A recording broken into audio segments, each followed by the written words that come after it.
Good evening, everybody, and welcome to April's meeting of the Planning Applications Committee. We'll get straight on with the agenda. Number one, apologies for absence. I think we may have a full house. Okay, I will assume there are none. Agenda item 2, declarations of pecuniary interest. Do we have any? I'll also take that as a no. 3, minutes of the previous meeting. Can they be agreed? Chair, sorry, I think Councillor David Dean's waving his hand. He probably have a declaration of interest. Oh, right. Yes, sorry. Everybody on my screen. So back to agenda item 2, declarations of interest. Councillor Dean. So for item number 7, I'm the acting vice chair for the Friends of Dundonald Recreation and Friends, and I've spoken to the legal team and the planning team, and it was suggested that I don't vote or take part on this particular application, so I will follow that advice. Okay, thank you very much, and noted. Okay, back to agenda item 3, minutes of the previous meeting. Unless I hear, I'm going to say yes. Right, 4 is the applications in front of us. 2, 3, 4, 5. In just a second, the reason I've gone for our agenda item 11 first. We'll move to that now. There has been some miscommunication there. There was an objector who wanted to speak and an applicant who wanted to speak. Basically, people didn't know in time and weren't available to come to the meeting, and officers have advised that as there is quite strong feelings on both sides on this issue, that we should defer to the next meeting before we even just start on discussing this one. So I'm going to ask members of the committee if that's agreeable, that we defer that to our next meeting. Yes. Unless I hear otherwise. Yes. I don't think we need to vote on this. We can agree unless somebody puts their hand up and says, we must do this tonight. Not hearing anything. So agenda item 11 deferred to the next meeting. While we're on that issue of our next meeting, there will not be a planning committee in May because we're no longer allowed under the law to hold our meetings remotely in May. Good. And under some COVID restrictions during May. So we won't be able to hold a meeting because it has to be face to face. The next meeting was due to be 17th, I think, maybe earlier, but before the 21st of June when COVID restrictions are planned to be lifted. So that one's being put back to a date, I think the 29th or 28th of June. So that will be our next meeting. So this item 11 will be deferred to that meeting, and that will be in person, unless anything changes, in person in the council chamber. Okay, so to the items on the agenda which we will be dealing with tonight, and starting with agenda item 5, which is 94 the Broadway, Wimbledon, and I'll invite the relevant planning officer to present on this one, please. Thank you, Chair. Let me just share my screen, bear with me.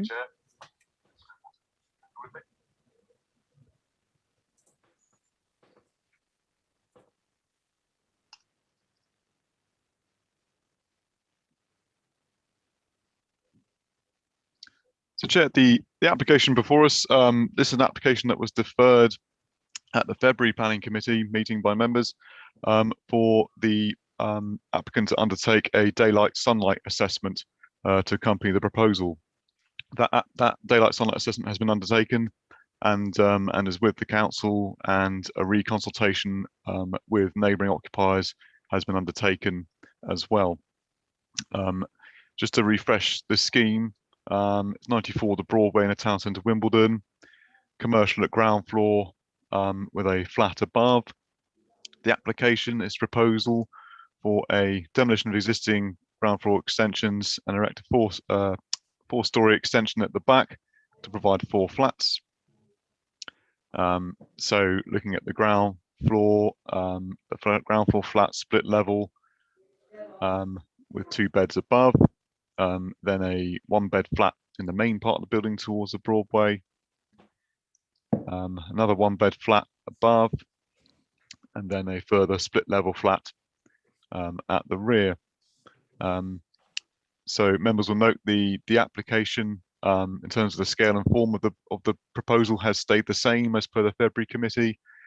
The daylight sunlight study submitted shows that it does pass those tests, and obviously consider it would not be materially harmful to neighbouring occupiers.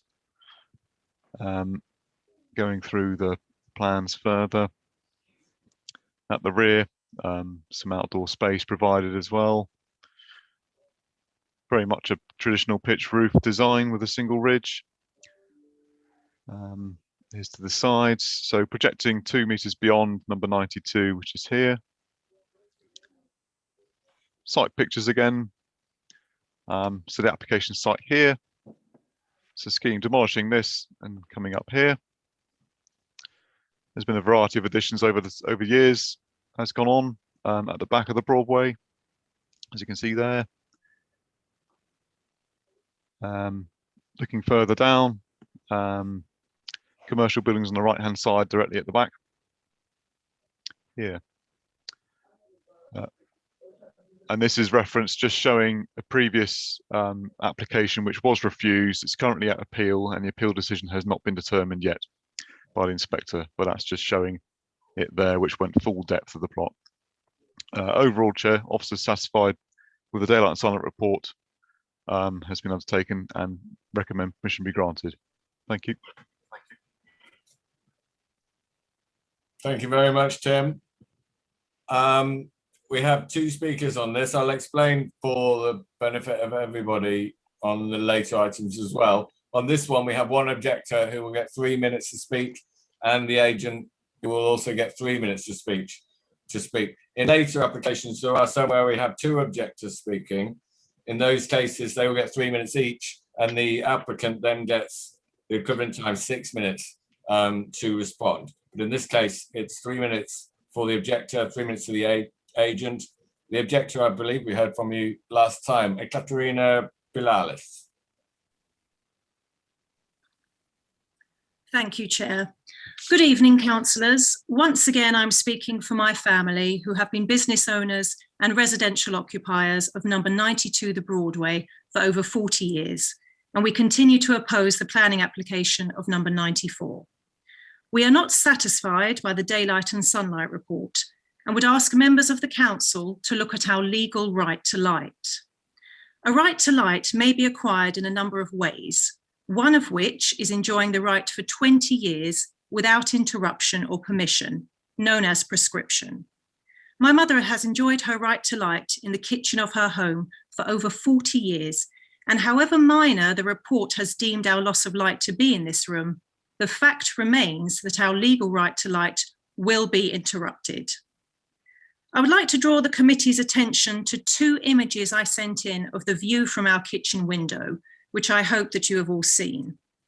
This should give you a clear understanding of how oppressive the planned proposal is, and I'm sure that you can imagine what an overbearing brick wall would look like from that window. Extending the wall so far out is absolutely not necessary. It will be highly detrimental to our day-to-day living and our right to enjoy our home. I would like to again point out that the proposed works are not in keeping with our property and would harm the overall look and character of the site. Furthermore, the plans do not indicate where waste for the commercial unit will go, which has just been granted change of use to A3. Currently, space for only 4 bins has been allocated, but there have been no proposals for commercial waste and recycling. This does not conform to Merton's own sustainable waste management policy and does not make provision for a general waste bin, a cardboard bin, and a glass and plastic box for each residence. Cobden Mews is already a congested area, and thus we will potentially have a huge waste disposal problem on our hands, as well as limited access for bin lorries. It seems that no serious thought has been given to the overall impact of the current planning application, its sustainability, and how it will affect the area.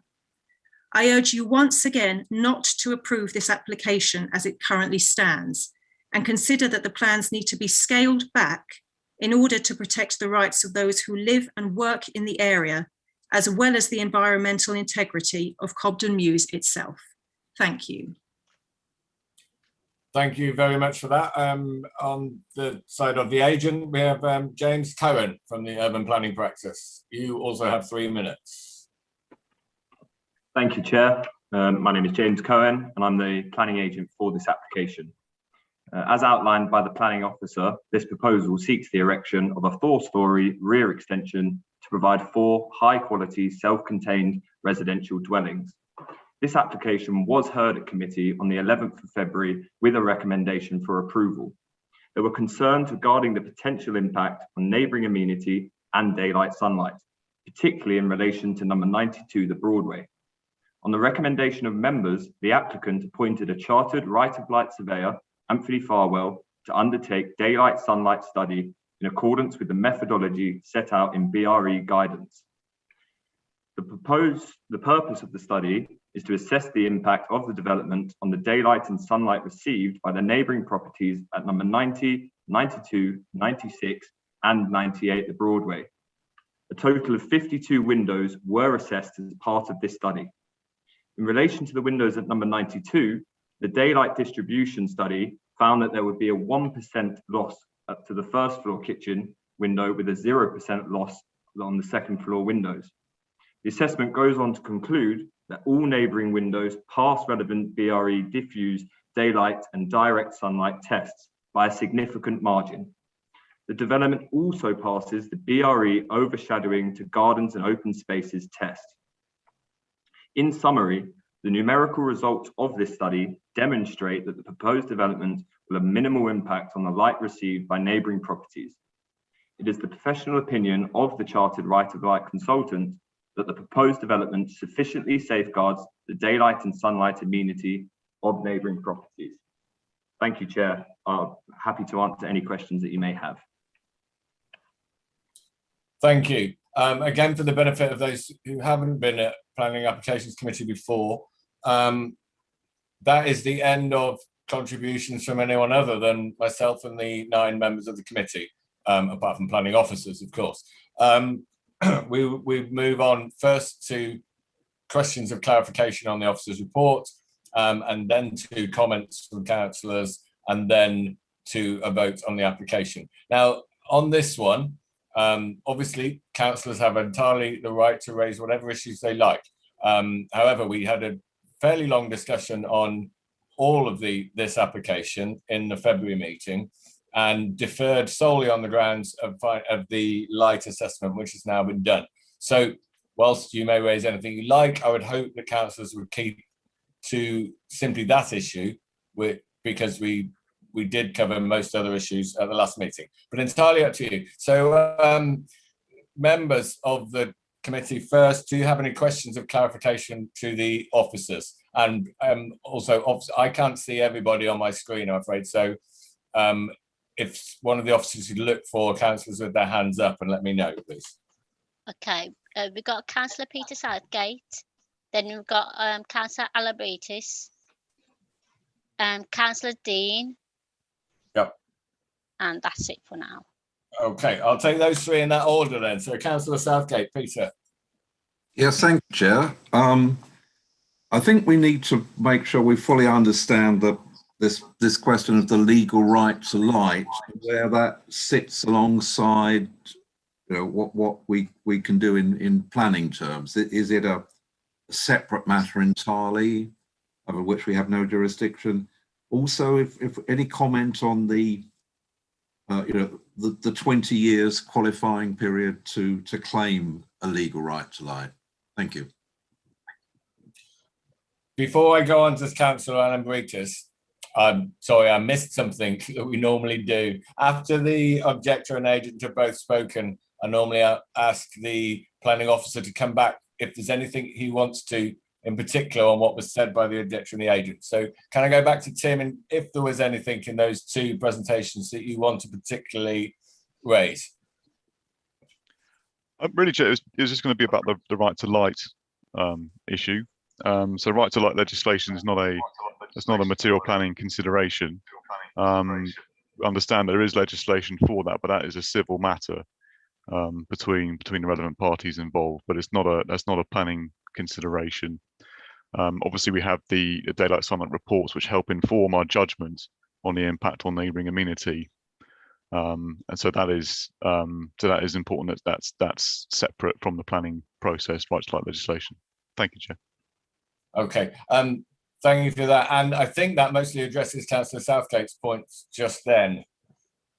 So It does. Thank you. I'll move on. Go on, Councillor Southgate.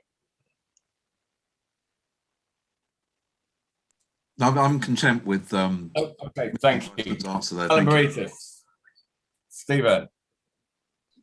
Thank you very much. We have Gadarina Pilali saying there's still an issue with lights, and we have the applicant saying that in some windows, especially with regard to 92, it's 1% or 0% affectation.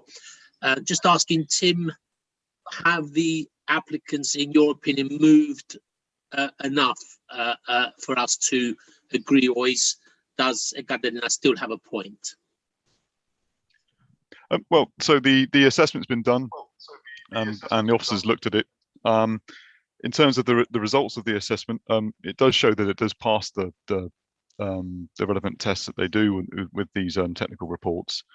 For example, the BRE tests in terms of daylight with regards to vertical sky component. It talks about it could be an impact if it's less than 0.8 times its former value. The ratio for the window most affected, which is the kitchen window at first floor level at 92, is a ratio of 0.94.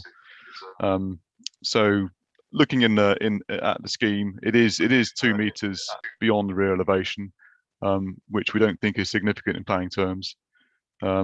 So in terms of the assessment, we do remain satisfied that the scheme would not be harmful to neighbouring amenity in planning terms. Thank you very much. Councillor Dean, you have a question. David. So the objector mentioned that A3 consent has been given for the ground floor. Do the officers know when that consent was given? And well, that's the first question, really. Depending on that question, I've got a follow-up for that. Sure, thank you.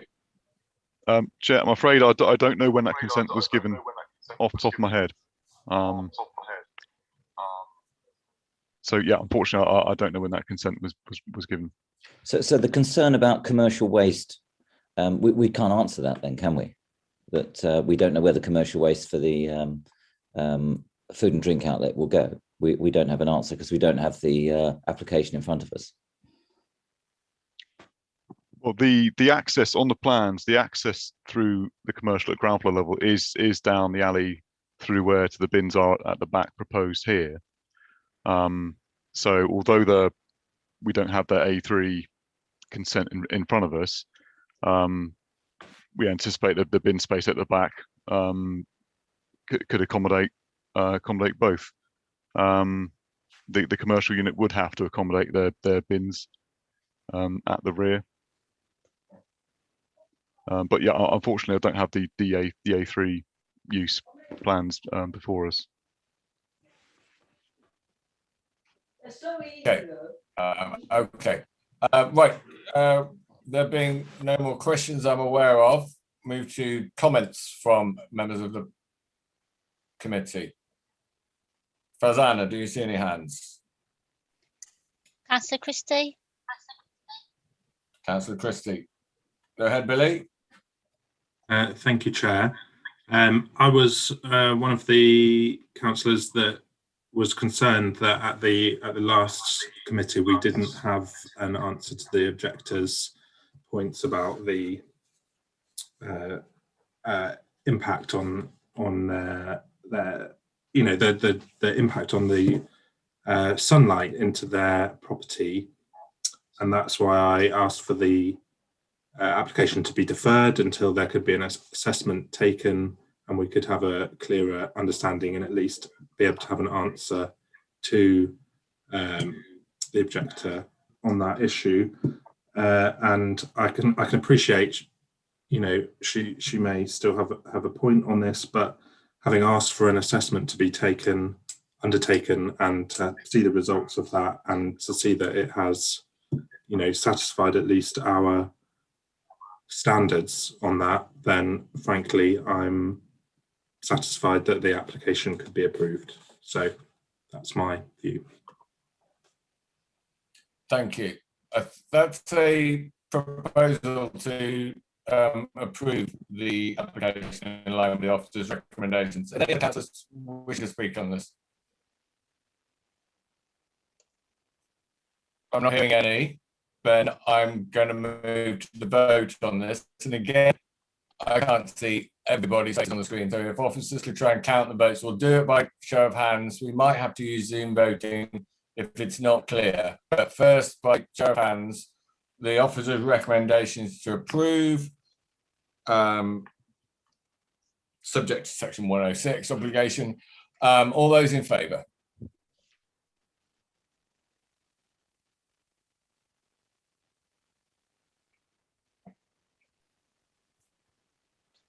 Can you let me know, officers, if I've got counted 6 that in favour. number? Thank you. Those against? 1 against. And not voting? 1 not voting. That doesn't add up. Not voting. We're too Start short. again. Yeah. It looked like 7 in favour, Chair, but With 7 in favour. Let's go. It's still not 10, so we'll try again. Let's go for counting up those in favour again. Please show your hands clearly. Okay, 1, 2, 3, 4, 5, 6, 7. 7 in favour. 7. Those against? 1 against. And those not voting is myself. 2 not voting. 2 not voting now. That is 10. 7 for, 1 against, 2 not voting. And that is passed. Granted permission subject to the 106. Thank you very much for that. Agenda item number 6, 57 Coombe Lane, Rains Park. Can the relevant officer share their screen and give us the briefing on this one, please? Thank you, Chair. Jonathan.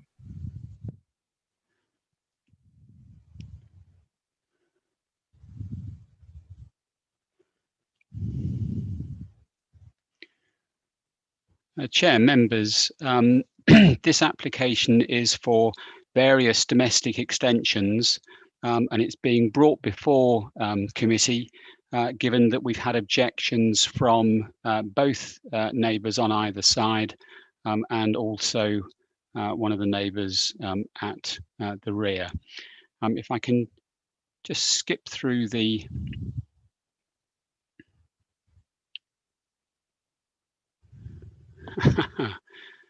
here we go. Super. So we have one of the quite sort of bold semi-detached houses along Coombe Lane, fairly close to Rains Park. Pair of garages with a shared drive to the rear. A close-up view of a mature laurel tree at the very far end of the garden, a bit further away from the tree. Sorry, I believe it to be a laurel.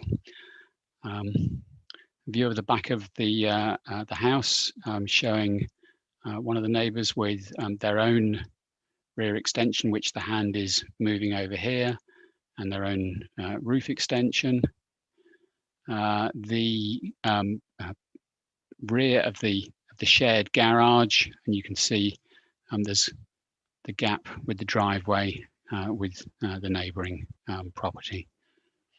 And again, another view of the back of the property, and then a glimpse of the garages from the back of the house. Sorry, from the front of the house. So if I can just quickly take you through the proposals, I think probably page 44, 54 in the agenda papers is quite useful.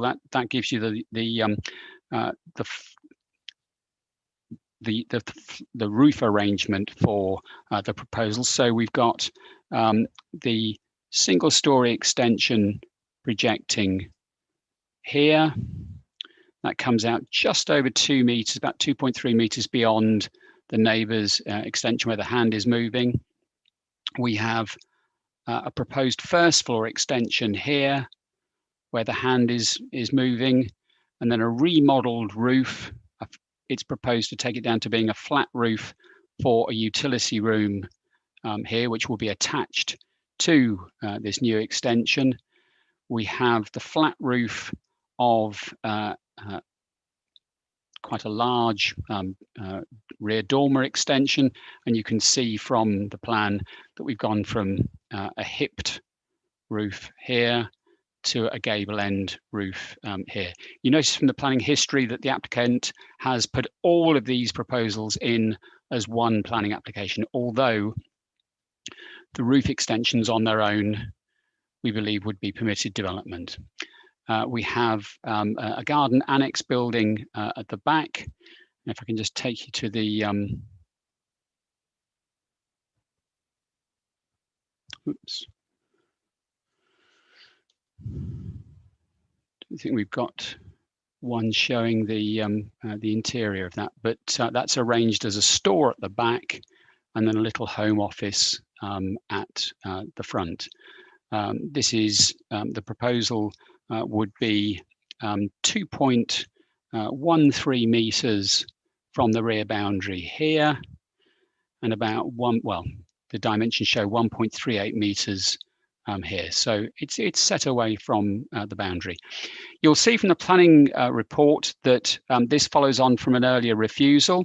The earlier refusal had a flat roofed 2-story extension that went right across the full width of the back of the house. Like I said, that was refused under delegated powers.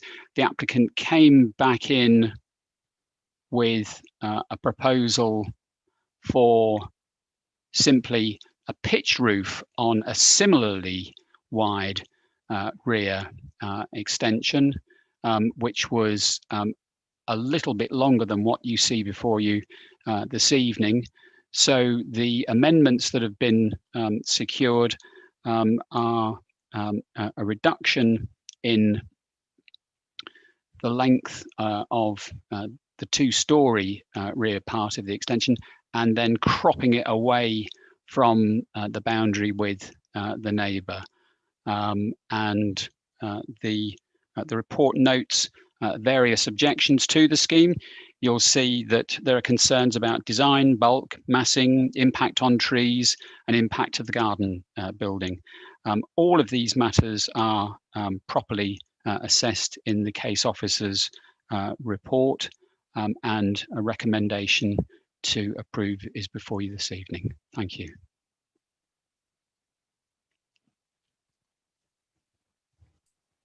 Thank you very much, Jonathan. Right, we now move to two contributions. First from the objector, which is Shoshana Foster.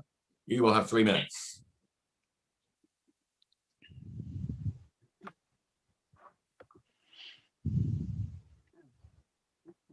Well, first of all, I'm amazed because the officer didn't say that the back of the house, I'm just completely different from what I'm writing about or about to speak, because back of the house, it's not going to be the full width anymore. It's going to be half of the width. And why didn't the officer say that? If he looks at design, instead of the full width, it's only going to be on our side. It's going to be jutting out. So if you can imagine that, just jutting out half of it. So it's not going to look good at all.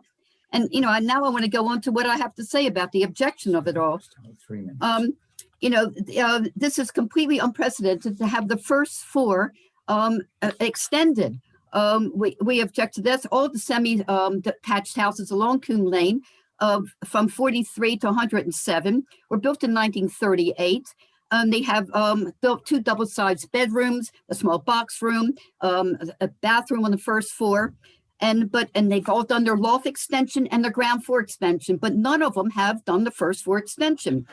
And even the design and access statement by the agent or the architect, he stated that a number of properties in the area feature modifications at roof and first floor level for which this application would be considered. Well, this is not true. He even quoted it and had a picture of number 79. I went to 79, spoke to the owner, went into their garden. 79 did not have a first floor extension. There aren't any. We've been up and down Coombe Lane on our side. There's no of them. These are moderate, medium-sized houses. They do not have the first floor extension. They get enough room by their loft and of having that converted, and by their ground floor kitchen area and patios done.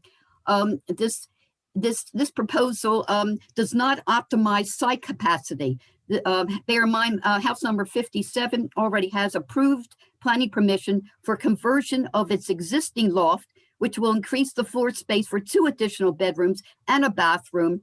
Therefore, that appears to be enough optimizing the site.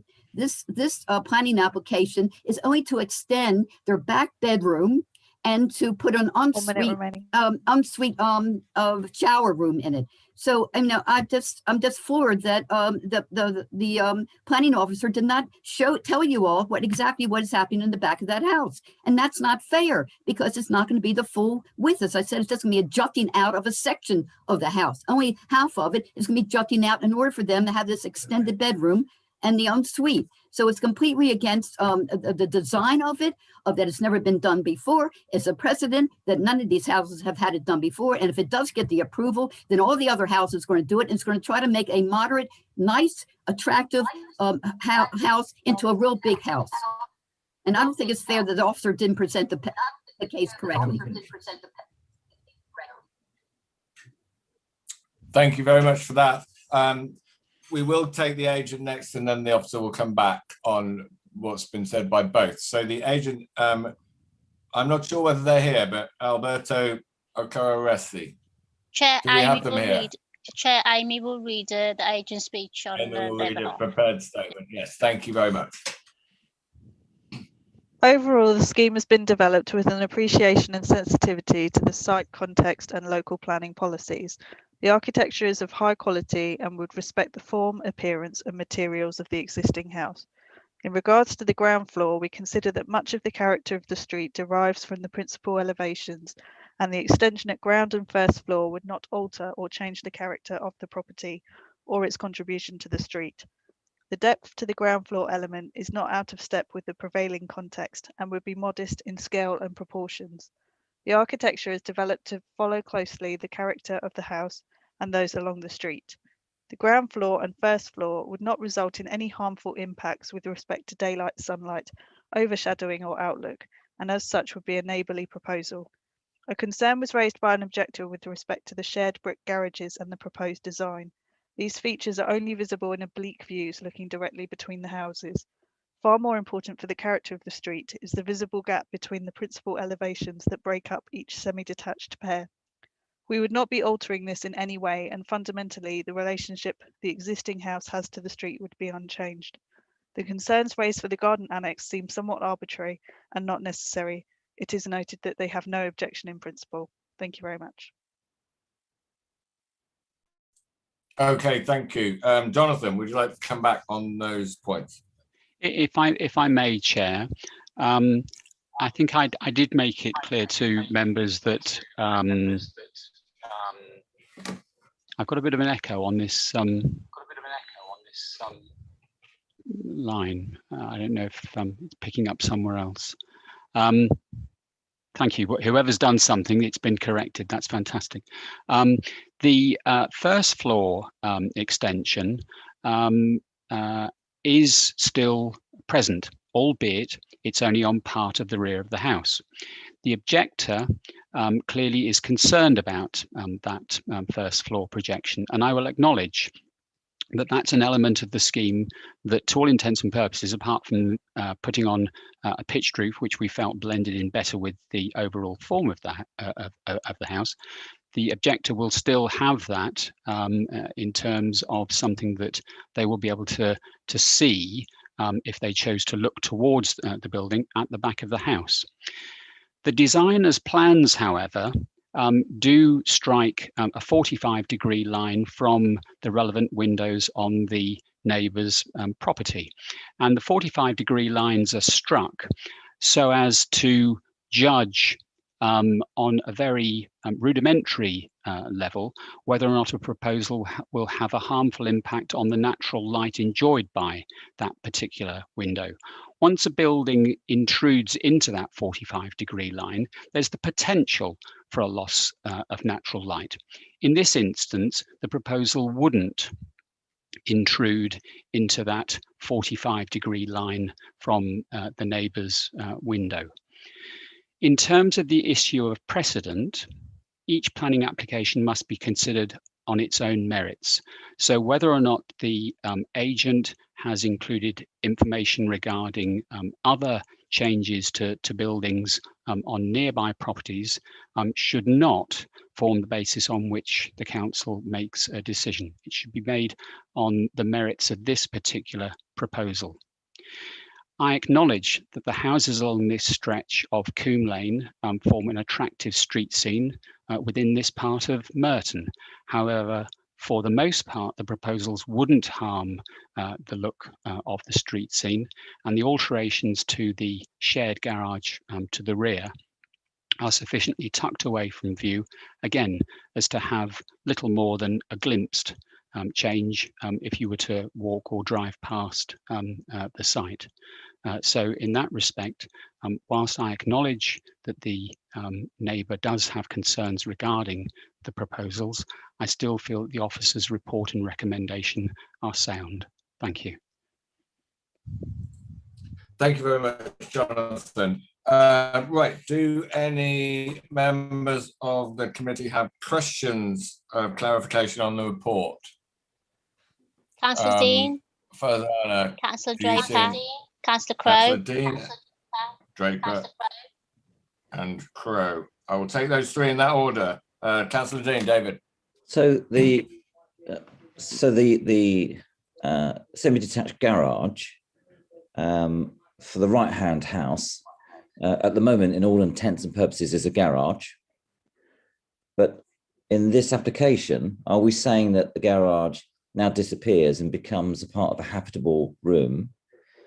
And furthermore, there's an additional office behind the garage, which now is a habitable room. Is that correct?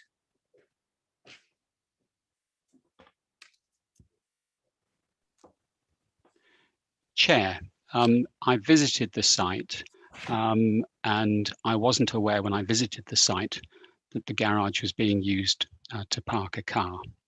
It may have been used for storage purposes, but I'm not aware that it was being used to park a car. In terms of the part of the building which was to be remodeled, which is currently part of the shared garage, yes, part of that will be a utility room. And then in addition to that, the applicant wishes to erect a store and a small home office in the garden. Thank you. Councillor Draper, Nick. Yeah, very quick one. It's to do with that little hut in the garden. 3 meters tall is quite tall for a little hut of this size. Was any particular reason why the applicant wanted it to be as tall as that?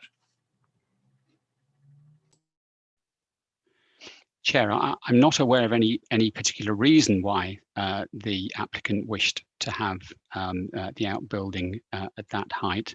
But I think it's important to remember that where you have outbuildings which are within 2 meters of a boundary, you are allowed under permitted development to take a building up to 2.5 meters with a flat roof.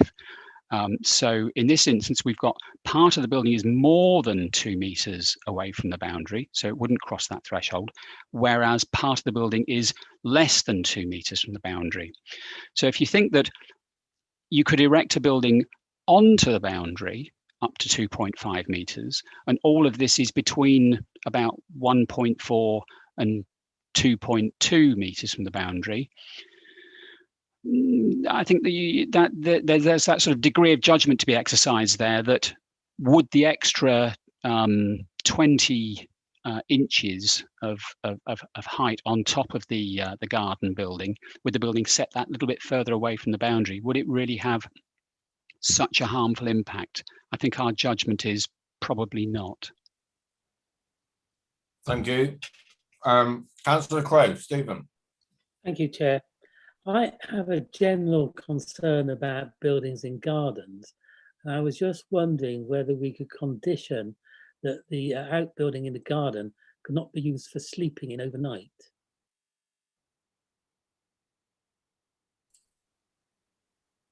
Interesting question. Thank you. Chair, I mean, I'm not sure we could actually specify that it shan't be used for sleeping in overnight, but we can certainly draft conditions that would prevent it being used as perhaps a granny annex for the property. There's that sort of subtle distinction between incidental garden building use and ancillary garden building use. So we could work up a condition that would at least perhaps safeguard what might be underlying your concerns about the future use of the garden building. Yeah, thank you for that. I think we would want to prevent it being a permanent bedroom, but obviously if the owners have a big family gathering and want to put a couple of people on an airbed for a couple of nights, we shouldn't be standing in people's way to do that, but not make it a permanent bedroom. Okay, there being no... Councillor Alambretis. Councillor Alambretis with a question. Off you go, Stephen.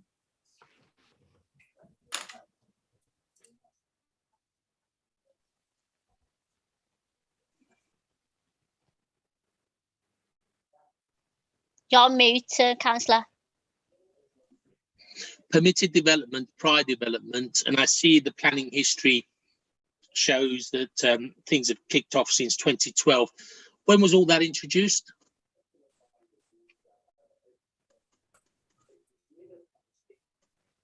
You're on mute, Jonathan. Sorry, Chair. The prior approval regime was introduced around 2014.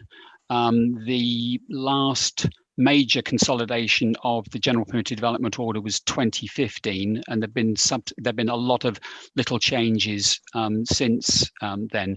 But in terms of outbuildings, the relevant documents, I would suggest your probably starting point would be the 2015 document. Thank you. Councillor Peter Southgate. Thank you, Chair. As no one else has asked about this, the shared access, room for manoeuvre is going to be quite reduced at the garage end, isn't it? And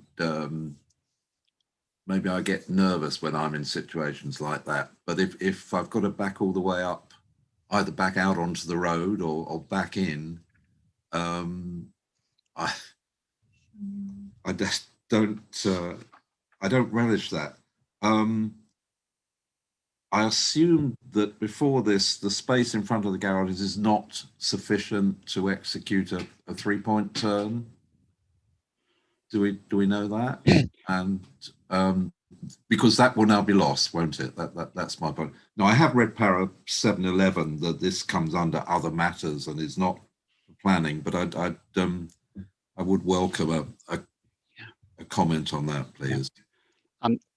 Chair, I don't have the kinds of technical tracking data that we might have on perhaps a dust cart manoeuvring path for a new housing development. We haven't got that kind of information on this particular application, but I would accept that other than for the smallest of vehicles, you'd struggle to turn a vehicle round in that point. When I visited the site, there was a contractor working on doing some garden work to the neighbour's property, and their van was parked on the front part of the shared driveway. Okay, thank you for that. Not aware of any more questions, so I'm going to move to comments. Do we have any hands up on comments? Councillor Dean, Councillor Hendry, Councillor Draper. Dean, Henry and Draper, in that order. Councillor Dean, David. So I do think this application, the size of it is unnecessary. Officers talked about going above the 2.5 metres and only being 2 metres within the boundary. Well, it breaks that, and it's unnecessary. It doesn't have to be that way. And in terms of the garage becoming a habitable room, and also the potential for sleeping overnight in the back room becomes another property. And within the guidelines, sleeping overnight in these rooms is against those. It's very rare that officers don't reject two-storey extensions before things come to planning committee. And I'm surprised here because it's not just about one piece, it's about 4 or 5 pieces of the jigsaw, which is making a dramatic difference to the neighbours. Now, of course, if there are any requirements here, i.e. a second property, helping more people get on the housing ladder, I would understand why people would back this. But this is just about an individual making their house much, much larger to the detriment of the neighbours. And I don't see any benefit to any individual except for the applicant. I don't see any benefit to Merton. I don't see any benefit to the council. And I would say this has to be rejected, and the plans need to come back, which are a bit smaller, so people can live with them. And I include the back office, which should only be 2.5 metres high. Thank you, Councillor Dean. Councillor Henry. Okay, can you hear me? Yeah. Okay, thank you, Chair. I read the application through, and I think it's fit for the purpose of what's applied for. And I think it's, I listened to comments, and I think it's bringing people together, bringing neighbours together. And I would definitely say I would like this application to be approved. Thanks. Thank you. Councillor Draper, next. Yeah, thanks a lot. Chair, what occurs to me is that, and it's what Jonathan was saying, is that if this application had been done piecemeal, a lot of it would be done on permissible development anyway, and I don't think it would be in front of us, quite honestly. I think a lot of it would just go through and we wouldn't even have cause to object. The one bit that I'm concerned about, not completely the same reasons as Councillor Dean, is the business about the hut and the garden, and specifically about the height of it. And you'll have to forgive me on this. I'm looking out my window here, and I can see a hut, a garden hut, in terms of its base, much bigger than the one we're talking about, but it's 2.7 metres high, and it's been built illegally, and all the neighbours around here are complaining about it because it's within 2 metres of the boundary, and they will go on complaining about it till it's taken down. I just don't see why. It is big. If you were here, you'd agree with me. I don't really see why a hut has to be this tall, and I don't. I'm not happy about it being that tall. It's just such a small part of the overall scheme that I wonder why it's happened. Thank you. Thank you. I'm going to make a couple of points there. Councillor Dean addresses a fundamental point that we always have. Are families able to make their existing houses bigger within reason, or if they want more space, do they sell, move on, hire to a bigger house somewhere else, and and that stimulates the housing market from below. I mean, there's obviously a limit to how much you can extend houses, and our decision is whether this set of proposals hits that limit or goes above it. On Councillor Draper's point, sorry, Councillor Crowe wants to comment, but in a second. On Councillor Draper's point, my understanding is that we can either reject or approve this application as it stands tonight. We couldn't put a condition on it saying that outbuilding at the back must be reduced in height from 3 meters to 2.5 or something. I don't think we have the power. Officers will correct me if I'm wrong, but I don't think we have the power to stipulate that in a condition. It's either approve or reject the plans as they are. Councillor Crowe. Thank you, Chair.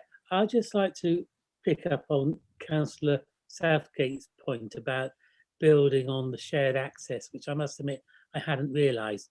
Now, I entirely understand that you can put in planning permission for land you don't own, and then you have a negotiation about building accordingly.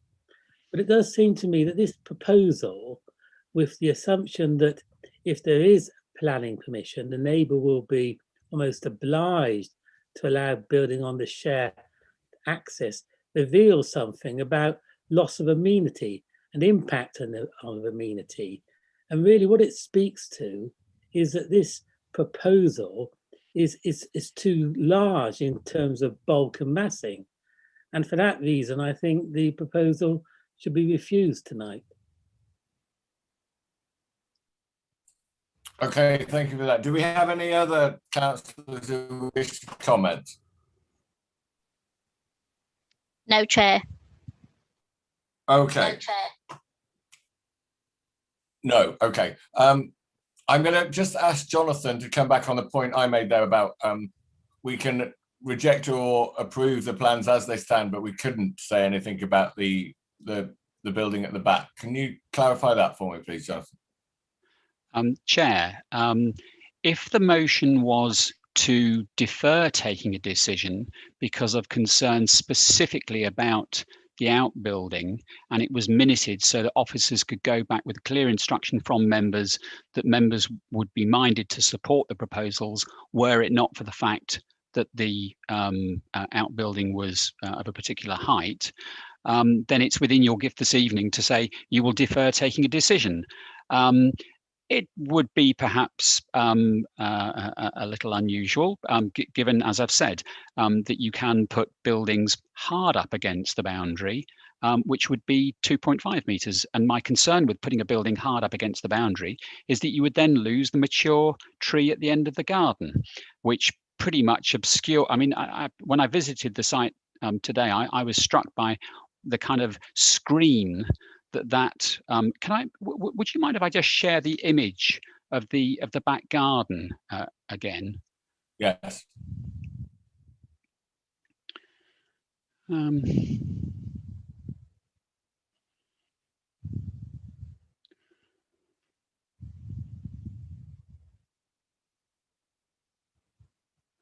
in fact, you can see the laurel tree from Coombe Lane. That's the tree. And that's the back of the garden. And it's entirely up to members, but given that the trees seem to have glossy leaves that wouldn't be shed during the winter, it appears to be an evergreen. That it again, has influenced the way in which I've presented this to members this evening. So if members resolve to defer taking a decision to secure those, or to negotiate changes, we can do that. But yes, you can't pick and choose which bits you're approving or refusing. Yeah. Okay. Thank you for that.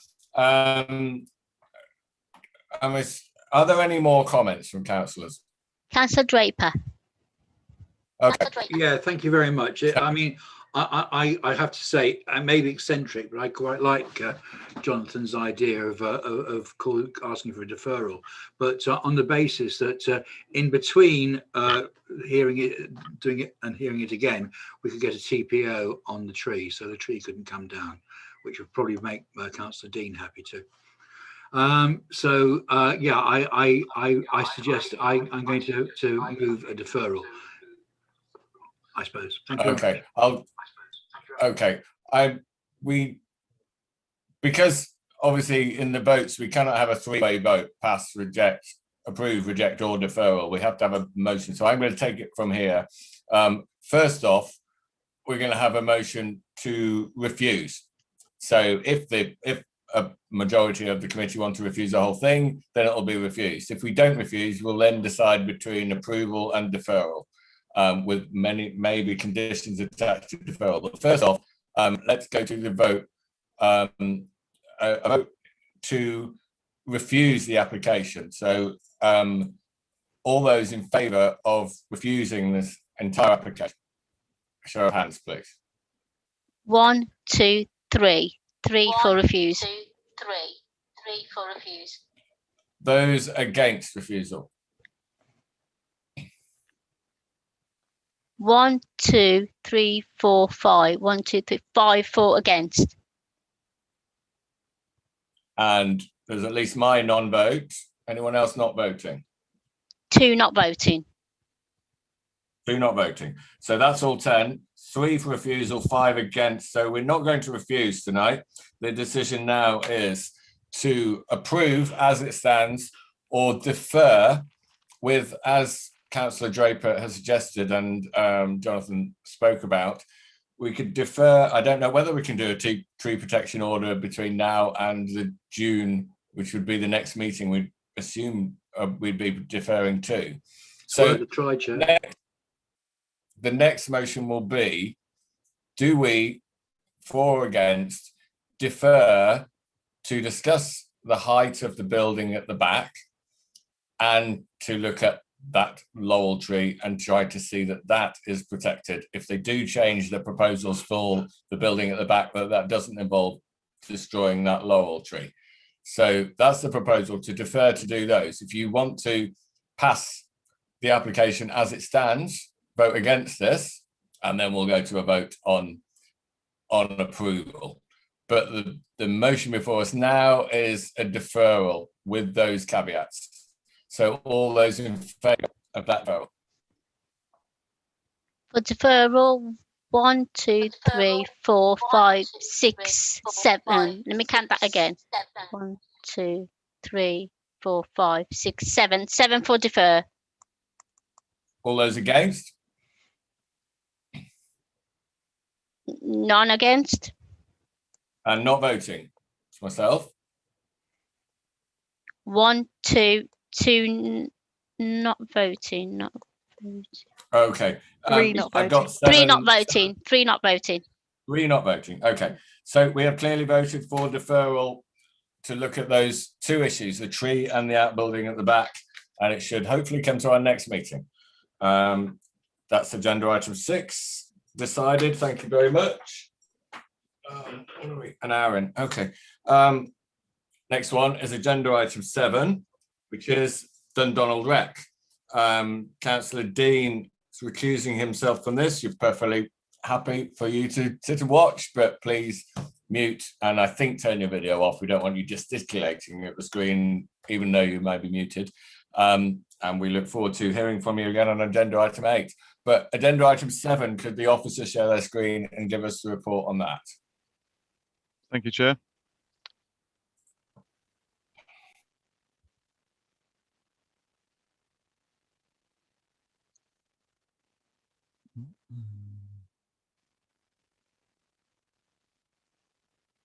Apologies. There we are. Chair, the application is at Dundonald Recreation Ground. The site specific within the recreation ground is within the Rose Garden area, which is at the top here, adjacent to the primary school. So here's the outline in red, the application site.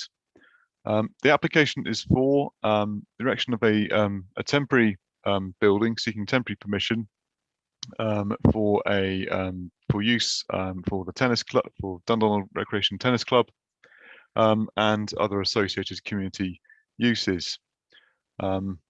This is the existing Rose Garden current layout the site.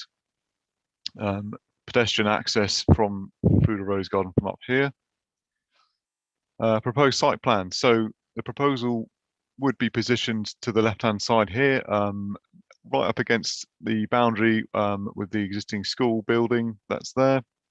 Proposal is for two buildings, one to house the sort of an open plan nature building for, as I say, for tennis club use and wider community use.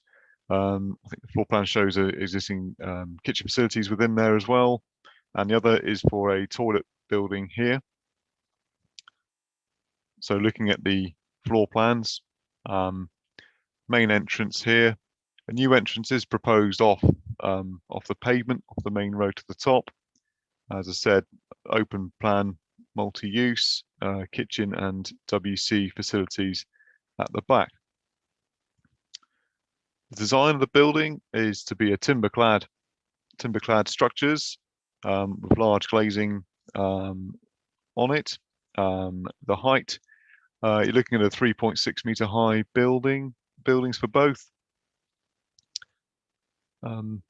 Somewhat sort of pavilion type in appearance. Looking at some of the elevations, so really largely timber clad, as you say, with windows. Some site pictures. So as I said, within the rose garden area of the recreation ground, the site area proposed is over here. So the main building would be here, and then the toilet building would be here. Again, looking from within the rose garden, the site, as you can see, the in the background there is the hard elevation of the school beyond. So it will be here and here. A wider shot from looking north within the rose garden from the road at the top. So the building would be here, and you can just see the school, main school building here with the large wall elevation there. You can just see beyond. There were some extensions to the school back in 2012, which the planning reference is in the report. Those extensions did also provide a community use building on the very end of it, with changing rooms at ground floor and open plan community use at top floor. Members will note that the officer recommendation is for refusal. Officers consider that the site is designated open space. The council's green spaces managers may comment on the application with regards to the need for such a building on the recreation ground. And overall, officers consider recommending refusal based on the lack of need for the facility and the siting and appearance in the particular location within the recreation ground. I draw members' attention to the modification sheet that was sent round. We had some additional submissions in support from the proposal and a response back from the council's green spaces manager. Thank you, Chair. Thank you. On this, we have one speaker on my list, which is Angela Adderley, speaking in support of the proposal. Angela, you will have 3 minutes. Thank you. My husband and I have lived in Dundonald Rec for over 40 years, or live nearby. We are very much enjoying our retirement, but there is one thing missing: a sense of belonging to the local community. As the committee must already appreciate, it's extremely important for the elderly people to get out and about as much as possible for all sorts of obvious reasons, health and well-being being two of the most important considerations. And it is known that if elderly people meet and mix with people much younger than themselves, then isolation, loneliness and depression are less likely to develop. And as a knock-on effect, the pressure on the council's social service department is diminished tenfold. Unfortunately, at the moment, we rarely meet younger people because there is nowhere that facilitates this to happen. If we do happen to meet young members of the committee, it is quite by chance. Remember the TV programme that featured nursery-aged children visiting the elderly in a care home, and what great benefit was brought to all involved.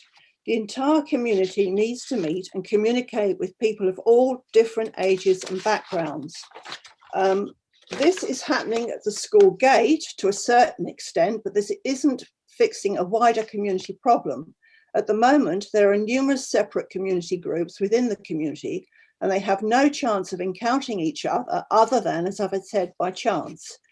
We have visited the very successful pavilion in South Park Gardens on the other side of Wimbledon, as we used to live in that area, and have experienced how well that facility works for everyone in the community, young and old alike.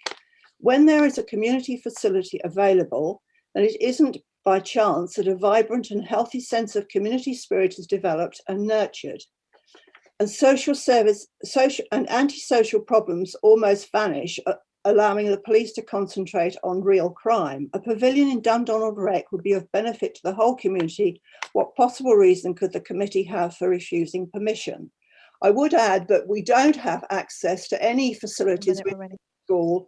The toilets are closed 90% of the time. We don't have any access at all. So the pavilion would provide us with a community access. That's all, thank you. Thank you very much for that. Does the officer wish to come back on any of that? I don't, Chair, no. Thank you very much. Questions from members of the committee? Can we see any hands? Councillor Alan Bates, Councillor Crowe, Councillor McGrath, Councillor Draper, Councillor Henry. And Henry. Okay, those five in that order. So Councillor Alan Bates. Stephen. Yes, thank you. As someone who's been a leader for 10 years, I'm always concerned when residents, applicants, organisations, businesses get conflicting advice from officers of the authority. It is important that organisations get consistent advice from officers. So I'd like Tim just to comment on one of the concerns of the applicants, and that is that their applications seem to be progressing smoothly. They received an email that said the case officer was minded to approve, and I understand these things in terms of supervision, supervise, things change, new facts come on board, but I'm always have been concerned the council provides a consistent approach and doesn't give conflicting advice to organisations that they may act on or become happy for a number of weeks, and then we bring them down with a thundering shut in terms of a contradictory advice. So if Tim can just talk us through that, I'd be grateful. Chair, in terms of the details of how the application has progressed, that really is a matter to be dealt with outside of this process. But the application has been with us a while, and the application has progressed. But we do have to look at this application carefully, given it is open space, which is sensitive within London particularly. There is a policy about demonstrating need for the building.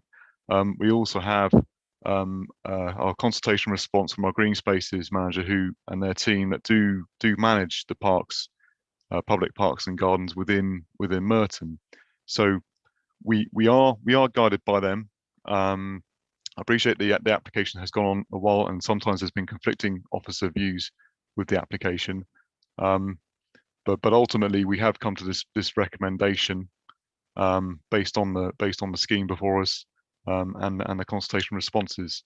It has attracted attention, obviously, with people both in support and against. But I think it's important that with the consultation response from our green spaces team, who is saying that the facilities, there has been provided community facilities as part of the school expansion, which was built 2013-2014. So that is how we have come to this recommendation for this application, and we have looked at the offer of it being for a temporary period.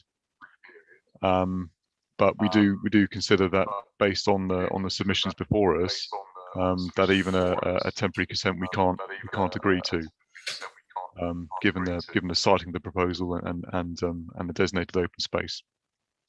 So I hope that helps.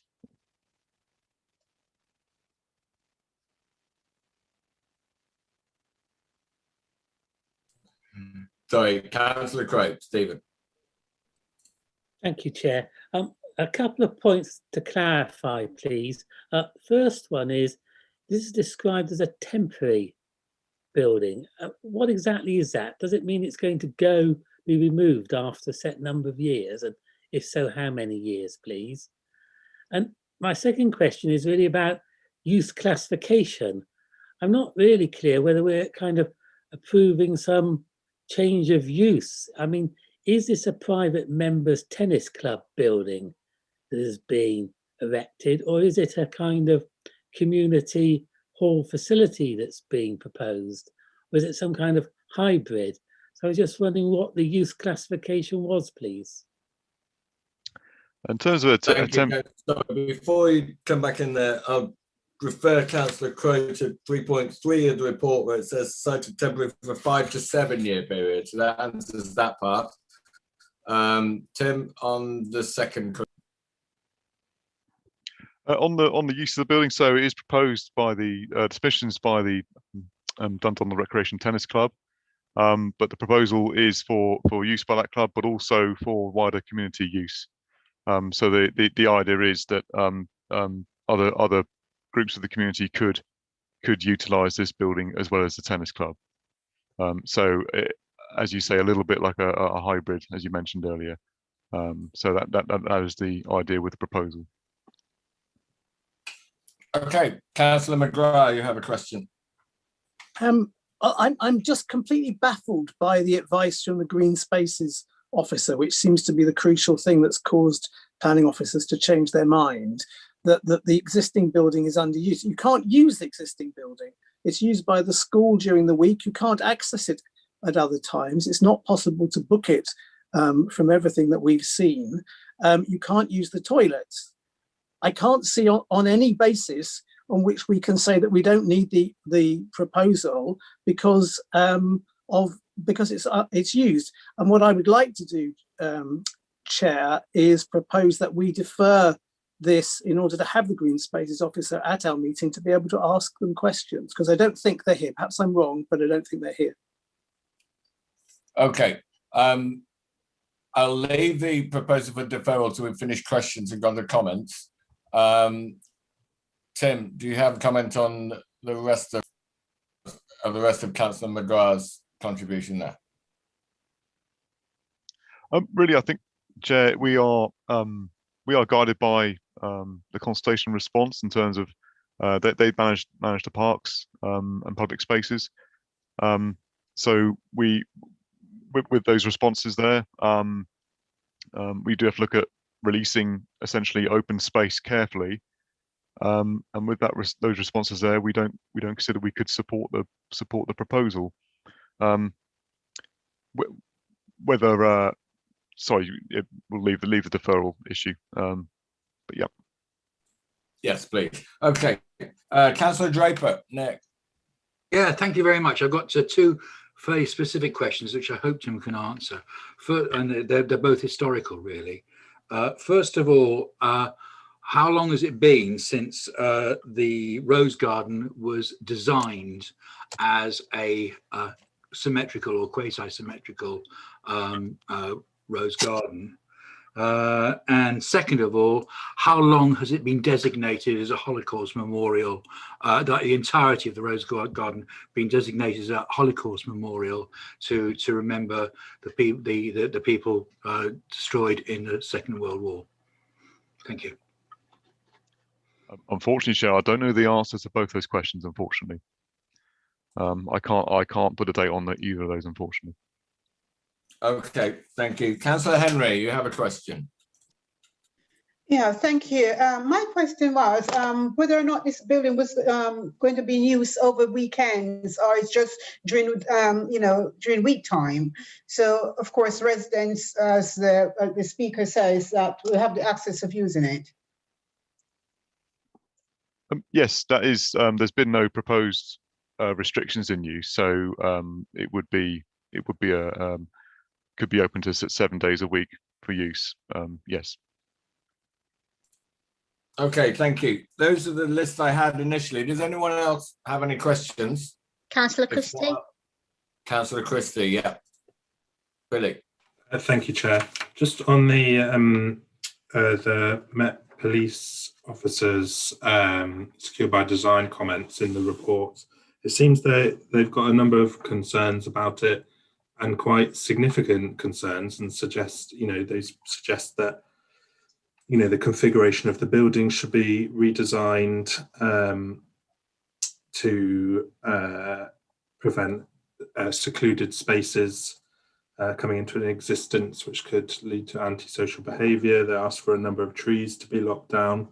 Was the applicant, were these concerns discussed with the applicant, or if this were to be approved, would these concerns be able to be addressed through a condition? Thank you. Thank you. Chair, the secure by design officer's comments were based on the original plans. The plans were amended following receipt of those comments. So, for example, the toilet, the WC doors were relocated to the front elevation on the plans, for example. So they have sought to address some of those issues raised.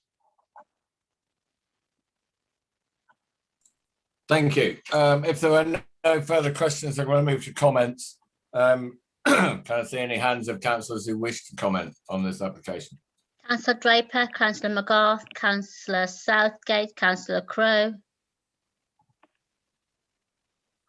Okay, I'll take those in that order. Councillor Draper, Nick.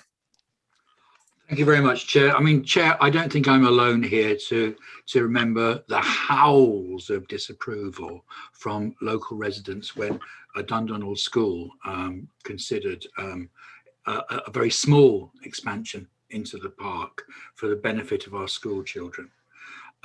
This is actually quite a large park, and this is a very small part of it. And in the corner of this small part of this fairly large park, there is a formal rose garden, and the formal rose garden has been set aside for several years, many years, I believe, as a Holocaust memorial garden. And it's in that Holocaust memorial garden that it's intended to put these temporary structures. In my experience, temporary structures tend to become permanent structures, particularly if they prove to be useful to certain influential members of the community.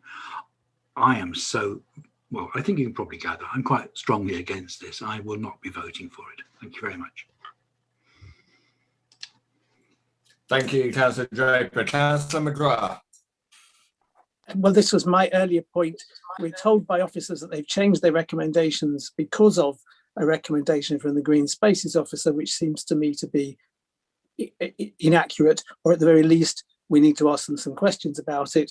Therefore, I would like us to defer it. We can have the Green Spaces person here, and then we can ask them some questions about their comments about the current building being underutilized. So that's my proposal, is we defer this decision to get the Green Spaces manager here. Thank you. I take that as a proposal. We're going to hear the maybe final two, maybe there were more, the two comments from the next two councillors who've asked to speak before we come to any decision on deferral or anything else. So Councillor Southgate, Peter. Thank you, Chair. Yes, I'm rather echoing Councillor McGrath's point. I'm a bit concerned about the conflicting information in here in the report and then in the supplementary agenda, almost allegation and counter allegation. So we do need to know, is the proposed structure essentially for the private use of the tennis club, or will it genuinely be open? the toilet service public and the cafe facilities, and likewise to claim that the present pavilion is underutilised. I mean, quite clearly, it doesn't seem to have that public access, and very fundamentally, there is it's not only people of my age, there is a need for toilets in the park. With due deference to Nick, the Rose Garden does look a bit sad and threadbare, and as an oasis of calm and quiet, it is entirely overwhelmed by the really vibrant children's playground just yards away. And I do think actually, a cafe will be greatly appreciated by the mums taking their children to play on the swings and so on there. I mean, it's a very, very popular spot. It's a slightly gloomy corner actually that's been chosen, but maybe it would bring some life into it. But I do think we need to just get our facts straight. We do need to hear from presumably we're referring to a statement from our now former Green Spaces manager, so perhaps that could be updated too. So yes, I do support defer. I do think it could be valuable, but South Park Gardens is a terrific facility, but we do need to get the facts straight first. Okay, thank you very much. I also have Councillor Crowe down to speak. Thank you, Chair. I remain concerned about the temporary nature of the proposal. I mean, if it's got a working life of 5 to 7 years, to my mind, that suggests it's going to look pretty run down and weather worn after about 5 years, and really just going to be an inappropriate intrusion on the Rose Garden. If the Rose Garden isn't in good shape at the moment, then I think it's actually incumbent upon the council to smarten it up, because a Rose Garden, a formal ornamental garden, is a valuable community asset on its own. I'm very reluctant to see it spoilt in any way by a temporary building. And, I kind of agree that if we designated this a Holocaust remembrance area, garden, ornamental garden, then it should remain that way. It's metropolitan open space, has been for years. I think we should refuse this application. Thank you. Do we have any other comments from councillors? No. Okay. I'm not hearing anyone yet argue in favour of outright granting permission this evening. The debate seems to be between officer's recommendation of refusal or deferral for some further information from the people mentioned. The question before councillors probably is, do you want to go with the officer's recommendation of refusal, or could there be anything in further information we could seek that might change your mind to approve? It really makes very little difference. There are two choices, so I'll take the vote as it was Councillor Draper who spoke first and spoke in favour of going with the officer's recommendation and refusing permission. That will be the motion I put first. If that's defeated, then we'll have a motion on should we defer, or if that's defeated, I suppose we approve. But first off, officer's recommendation is refusal. All those in favour of the officer's recommendation, please show your hands now. 3. 3 in favour of refusal of the officer's recommendation. Those against? 1, 2, 3, 4, 5. 5 against. 5. Myself not voting and Councillor Dean is not in here, so that makes the 9. So we voted against the officer's recommendation of refusal. So I'll move now to a vote on deferral. Now, can I be clear before we do this? This is the Green Spaces officer we want to hear from. Can somebody remind me if there's any further information we need between now and considering this application again? I would like, as well as that, I mean, if we have the time, I'd like to be clear about which of the police recommendations have already been included and which was still outstanding, so that we can, if necessary, put them in as conditions. Okay, well, so to reconsult the police on the current proposals rather than the previous ones. Or at least just tell us which of their previous ones we've already dealt with. Yeah. Okay, so with those two, we want to hear from Councillor the Drake and Councillor Hendry want to comment. Sure, Councillor Henry. Thank you, Chair. Okay, I don't know the area and I would like to visit the area to see for myself what it's all about. My reason being, I am in my 60s and I definitely, when I listen to the speaker, I think that something, what she's saying is something that I really, recommend. But at the same time, I definitely like to see what is there that we want to, save, or yeah, I definitely like to go and view the area for myself. Okay, well, of course, all members are perfectly free to visit any application site across the borough between meetings. So on the basis that we want to hear more from the Green Spaces Officer and more Councillor from the Drake, I police. want to comment, sorry. Draper, I'm terribly sorry, Chair. I do beg your pardon. Two points. First of all, the officer who commented on this no longer is with the council, and we don't actually have a Green Spaces manager at the moment. I don't know how soon we will actually have a Green Spaces manager. I don't know. So it may well be that somebody else has to come in and speak on his or her behalf. The second suggestion I have is that it might be useful to have somebody from Merton's Jewish community to come along and actually say whether this is or is not a Holocaust memorial site and whether it should be retained as such or not. I think it's only fair out of respect to them. Thank you very much.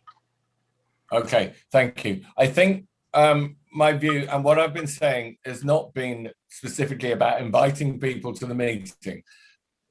We can invite further views from our Green Spaces team, and we can invite views from the Jewish community in Merton, of course.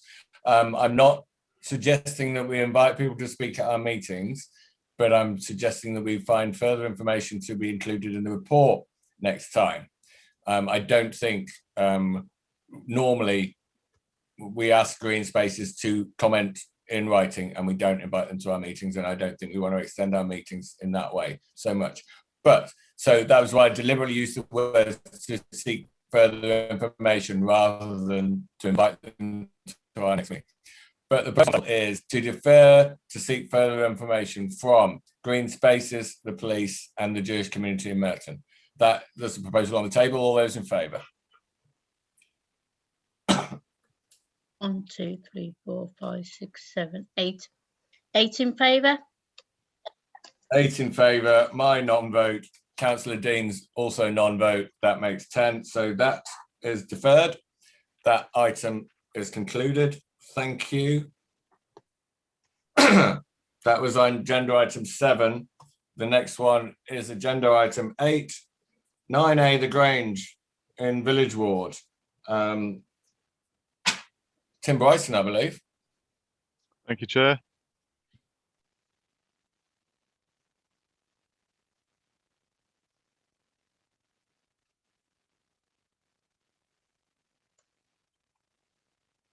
Members, 9A The Grange is currently a building that comprises 4 flats with vehicle access on the northern boundary, leading round to a flat roof single-storey garaging and gardens to the east and south.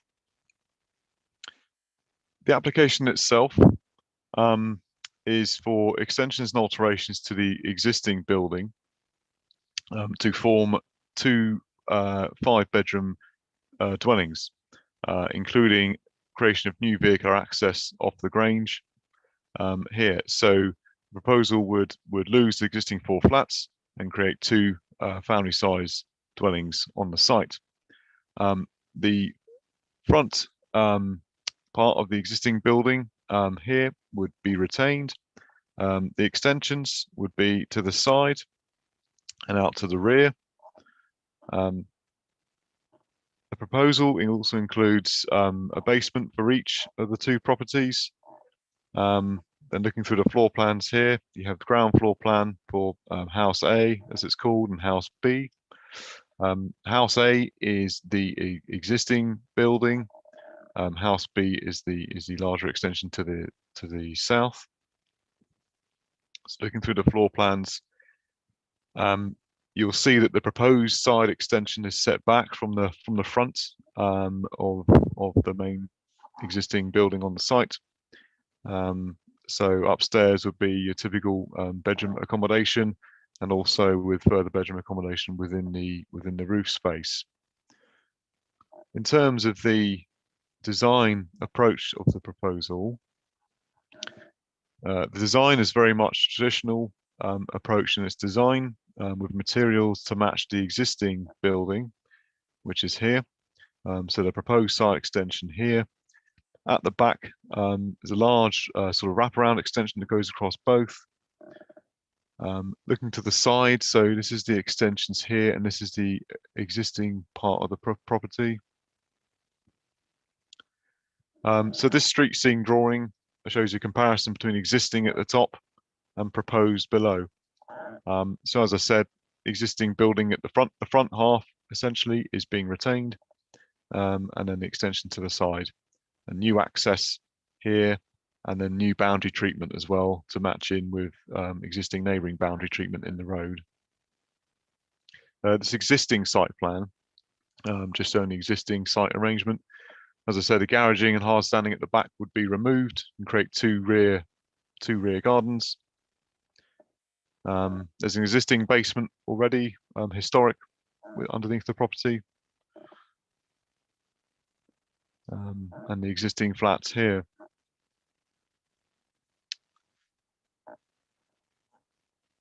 Looking through the site fit pictures, so from the Grange itself, the road. So this is the front of the building. As I said, this is to be retained. Looking southeast on the road and then back across. So outlined in red, the existing building, the extension essentially coming off here and across here, set back from the front, and then the extension from the front would be visible here. At the back, these garages and the hard standing all here would be removed and replaced with rear gardens. Just some closer pictures of the rear. That high wall at the back would be retained as part of the proposal. Side access, the existing property here, that this vehicle access here would be reused to serve that single house, and some colour visuals submitted with the application to assist. So as I say, this is the extensions here. This is the main existing part of the house to be retained. And then we have an existing and proposed, existing at the top, proposed below 3D colour visual to assist members this evening. Overall, Chair, officers consider the application to be acceptable within its conservation area location and recommending approval. Thank you. Thank you very much, Tim. On this one, we have two objectors who will have 2 minutes each if they're both here. That's Gerard Manley and Peter Saker, if I pronounce that right. The agent, who, if we do have two objectors, will get 6 minutes, and then Councillor Barlow, as the councillor, but not on this committee, but wants to speak on this issue in his ward. So first off, Gerard Manley, you will have 3 minutes, sorry. Thank you, Chair. My name is Gerard Manley of First Fan. Thank you for letting me speak on behalf of Mr. Stevens, the owner-occupier of number 10 The Grange, immediately to the southeast. I wish to object. Principally, our concerns relate to the impacts on the conservation area, locally listed building, overdevelopment of the plot, amenity impact, and loss of housing. Merton's conservation area appraisal document explicitly defines the Grange as one of the area's most consistent historical and architectural streets. It states virtually every building and respective garden makes a valuable contribution, as they have not been replaced by later buildings of lesser character. Specific reference to numbers 8, 9, 10, and 15's right angle orientation to the road with side entrances to establish and retain substantial gaps and long views is made. Number 9, unlike most of the Grange, is also locally listed, notably for its mature landscaped garden. The proposal will irreversibly disrupt the established character, significantly reduce the openness by closing important visual gaps and omitting long views permanently. Number 9's mature landscape garden will be lost, damaging the plot's significance. The committee report itself reiterates Merton's heritage guidance to discourage further loss of traditional front gardens. And so it is alarming that officers conclude that this would be beneficial to use the garden space for development, even when it would result in the loss of 2 dwellings. The proposal would fail to conserve and enhance the heritage assets, contrary to local policy C14 and in conflict with Merton's area-specific heritage guidance. Local policy DMD3 requires extensions to be appropriate in size and form, but with the extension spanning even wider than the existing property, this cannot be seen as an appropriate addition, but instead as an overdevelopment of the plot. The proposed flat-top crown roof is another clear indication that the footprint is overly large, as well as being uncharacteristic. The additional massing and bulk is excessive and not in keeping with the style, form, and scale of the host or neighbouring buildings. The excessive massing will detrimentally impact our client at number 10, with our client's main entrance directly facing towards the development. Along with other side-facing windows and amenity areas, our client will experience a severe overbearing impact and a harmful sense of enclosure. The development will also result in the existing 4 homes occupied by families and couples to be reduced to 2. This loss is contrary at all policy levels. During a severe shortage of housing, where Merton is struggling to meet new London plan targets for housing, developments which see the loss of homes must be refused. Allowing this will set a dangerous precedent for other developers to follow. We challenge officers' attempt to justify this policy breach. There are insufficient benefits to balance out the loss of housing together with the impact upon the conservation area, locally listed building, and impact on residential amenity. We therefore respectfully request that members vote to refuse this application tonight, in line with the 27 local objections received to date. Thank you. Thank you very much for that. Do we have Peter Maciejka here?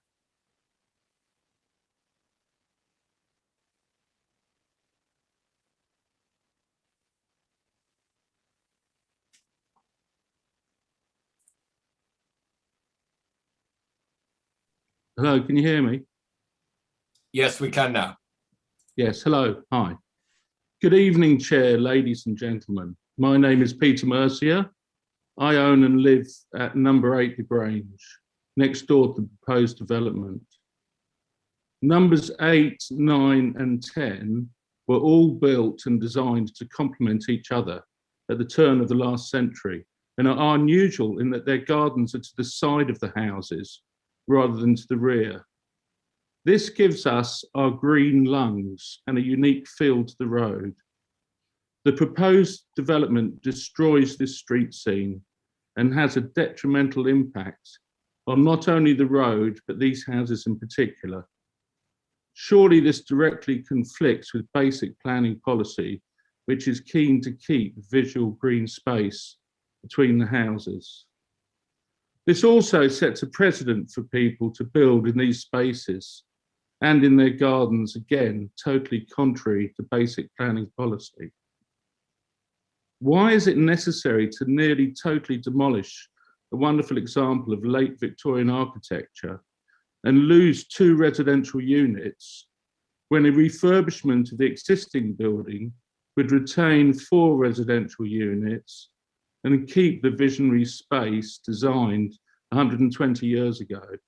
Thank you. Thank you. Next up is the agent at Thomas Kilvert.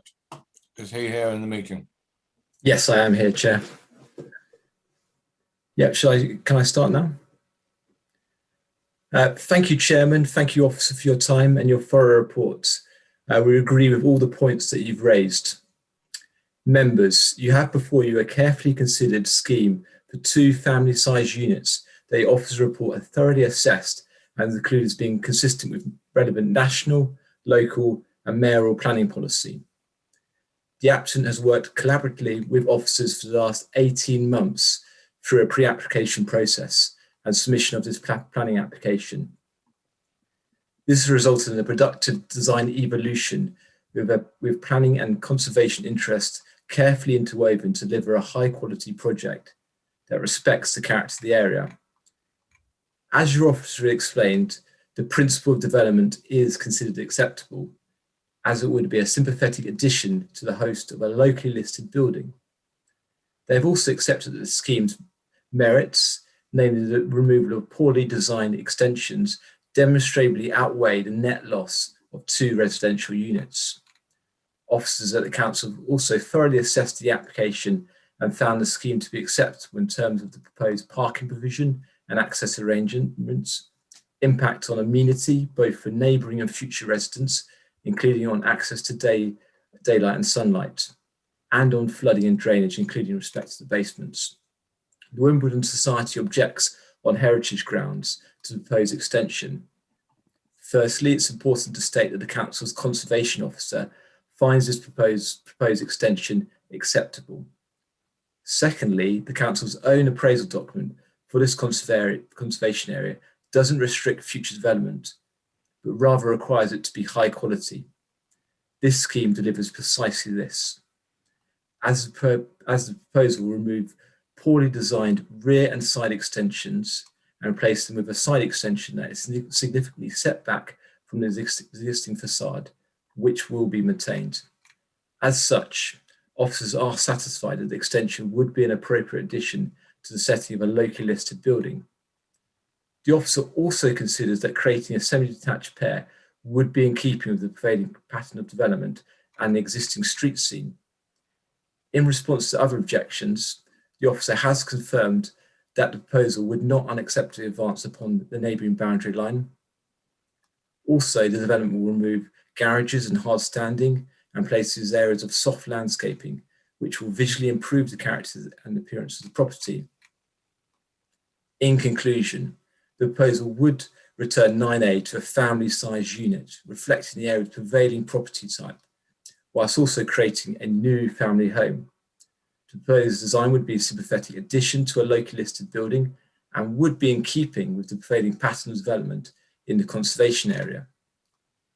Members, you can accept your officer's recommendation safe in the knowledge that there are no technical objections to this proposal and that the scheme will deliver a high quality development that will complement the character of the area. I therefore respectfully request that you accept your officer's recommendation and approve the scheme without delay. I'd be happy to answer any questions that you may have. Thank you. Thank you very much for that. Our final speaker on this item is local councillor, Councillor Barlow. Councillor Thomas. Tom. Thank you, Chair. The application's before the committee tonight because 27 objections were received from near neighbours of the property. These pointed to a number of key issues that members must take into account. The property is locally listed and in a conservation area upon which these plans could have a detrimental effect. There will be a substantial change to the building size and scale, and you can see from plans officers have already shared the significant change to the street scene. Views to the east and west will be lost, and then of course there is the matter of reducing the number of residential units from 4 properties to 2, contrary to Merton's local plan and the London local plan. Whilst the loss of 2 units may seem a minor concern, at a time of housing shortage this sets a dangerous precedent, as does the loss of garden space. With the council having declared a climate emergency, all councillors have agreed that we should be protecting green space in the borough. The Grange's profile in the conservation area is characterised by its garden and trees. There will be a loss of such space if these proposals are approved. Again, with the precedent being set for the area. As one of the neighbouring consultees put it, the Grange's garden should not be seen as a development opportunity. In fact, there is already a lot of development going on at the Grange, impacting the lives and well-beings of its residents. This application points in the direction of more development, less green space, and again, fewer homes. Members should listen to residents and use this opportunity to push the applicant toward a development which protects the number of residential units, protects green space, and protects the character of the conservation area. Thank you. Thank you very much, Councillor Barlow, and welcome to our committee.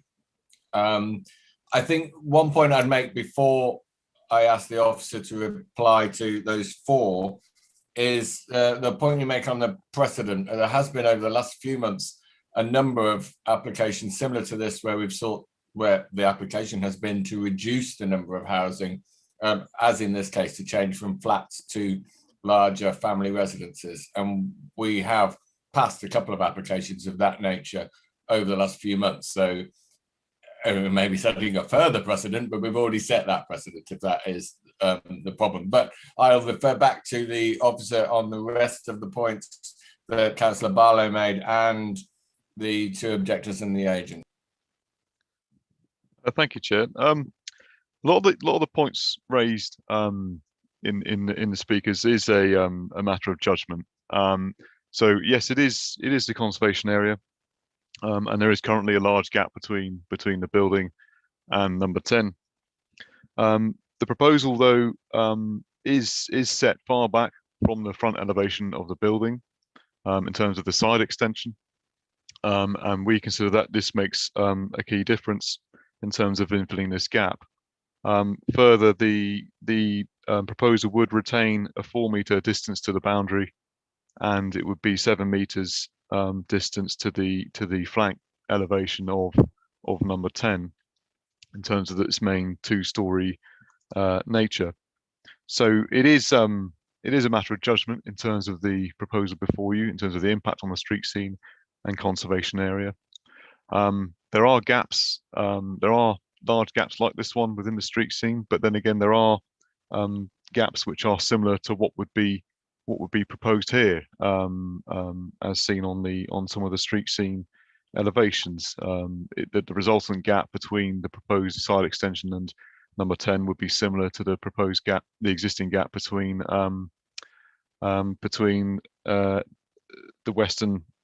the north elevation of the site and number 8 to the north. So in terms of the established character of the area, in consultation with our conservation officer, overall we consider that the design and scale of the proposal is acceptable and would preserve the character and appearance of the wider conservation area. You'll see in the 3D visuals that the materials proposed would be those to match the existing building on the site.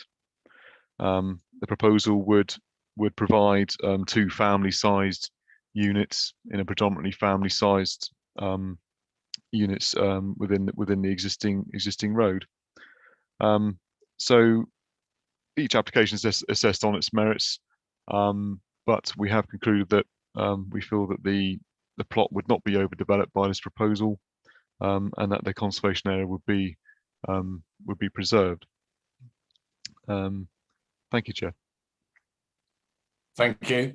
Okay, I'll now open it to questions from members of the committee, and Farzana will tell me who have their hands up.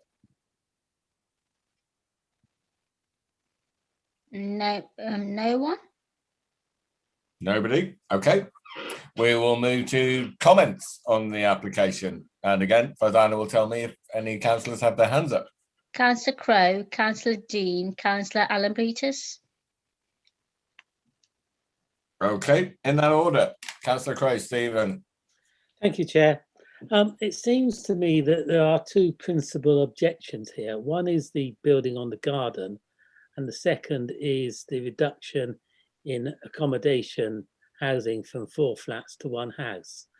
I haven't really heard convincing counter arguments. So at this stage, based on those 2 material factors, I'm mindful to refuse this application, but I would like to hear what my colleagues think.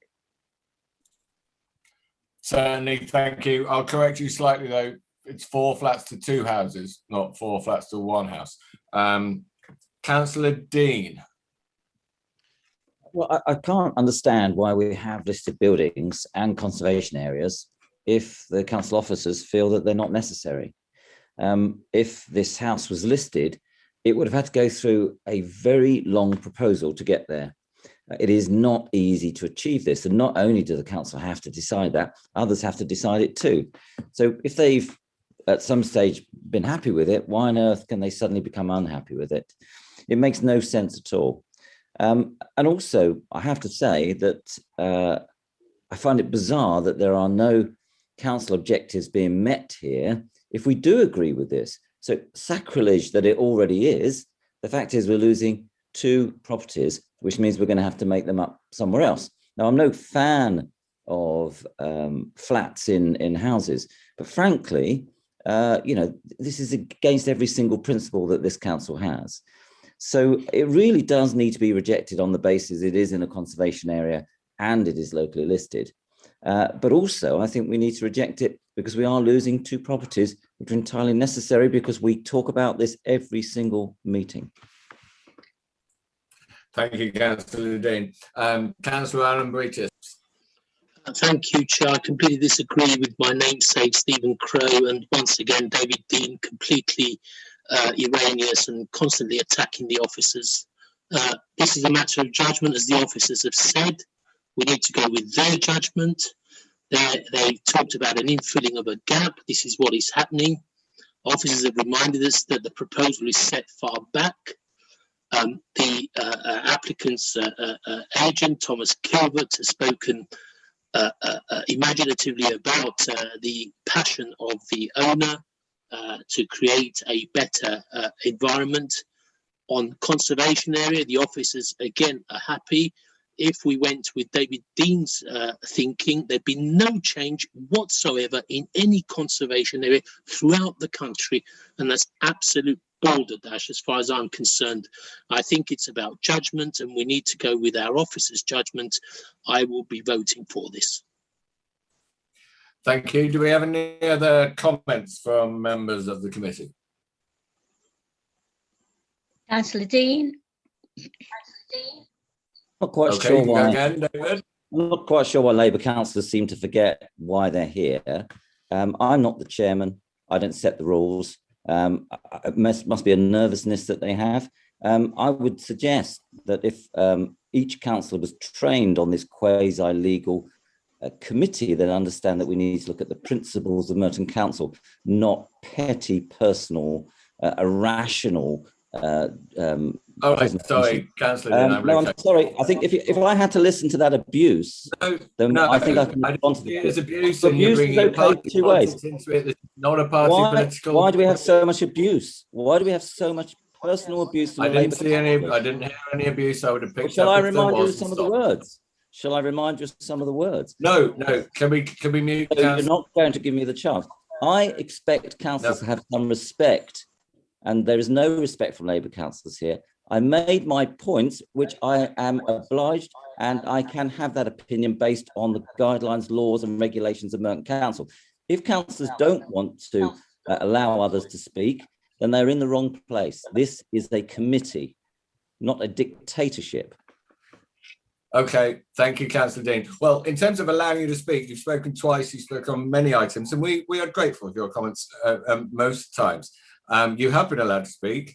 I don't like, on this committee, bringing in party political labels to things. We are individual councillors who make our own decisions on that basis. That is the basis of planning committee. Anyway, I don't believe also I heard any abuse. Criticism, yes. People came back against your view and argued against it. Criticism, yes. Abuse, no.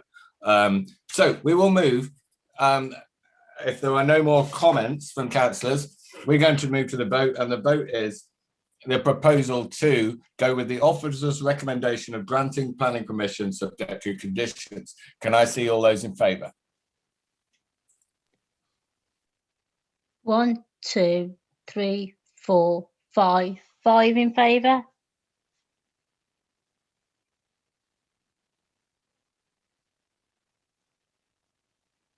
Chair, you're on mute. I think that may have been 6 in favour. Let's see if that's right or not. Let's see all those against. 1. 1 against. And those not voting is me. 1, 2, 2 not voting. The result may have been 5 or 6 in favour, 1 against, 2 not voting, whichever way it is. We could do it again to be absolutely clear, or we could accept that this has clearly been passed. Unless any councillor on the committee wishes to go back and clarify the exact numbers of the vote, I'm going to call that as going with the officer's recommendation. So speak now if you don't want me to do that. I just want officers. I didn't put my hand up. I'm sorry about that. I would have voted against. Right. Well, that would make the numbers 6 in favour, 2 against, and 2 non-voting, which is the full 10. So I think we'll take that as the vote, and this application is passed. Thank you. That is, of the 10 items on the agenda tonight, 5 done, 5 to go. I'm hoping the last 5, because they have fewer speakers, etc., will not take as long. We've been going nearly 2 hours, so I'm going to suggest a 10-minute comfort break to everybody, make a cup of tea, go to the toilet, etc. We will see you by my clock at 21:03. Let's call it 21:25, 9:25. See you all back then in just over 10 minutes, and thank you.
Okay, I make it 9:25.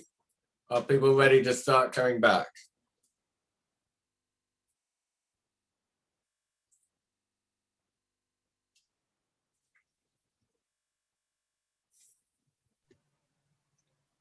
Just waiting for, sorry, we're just waiting for Councillor Dean. Of course we are. I've been here for the whole 10 minutes. Good. Thank you and welcome back. Sorry, just put my video back on as well as the stand. To start the second half of the meeting with the distressing news that Arsenal are 2-0 down and have had a player sent off. This is not looking good. So the next item on our agenda is item 9, 3 Hamilton Road, Wimbledon. I think the officer will tell us. I think this is one we deferred at an earlier meeting as well. But can the officer? Thank you, Chair.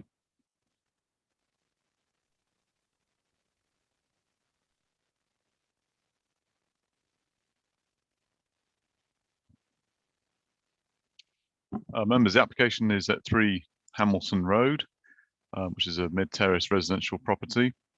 This application was deferred at the February committee by members seeking the applicant to undertake a arboricultural impact assessment and tree survey with specific regards to the street tree, which is at the front of the site.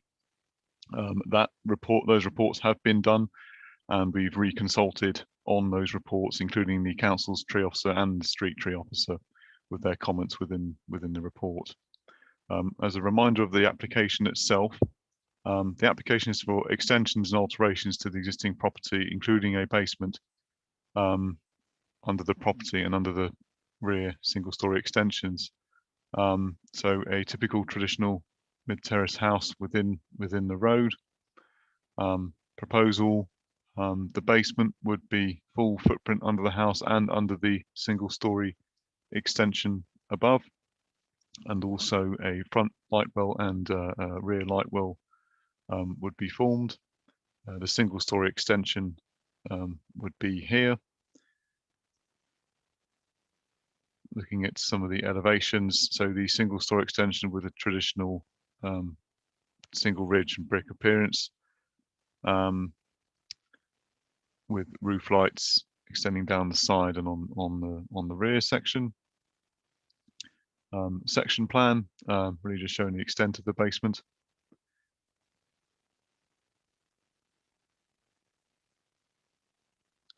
Some further detailed drawings submitted on the basement, which our technical experts have assessed.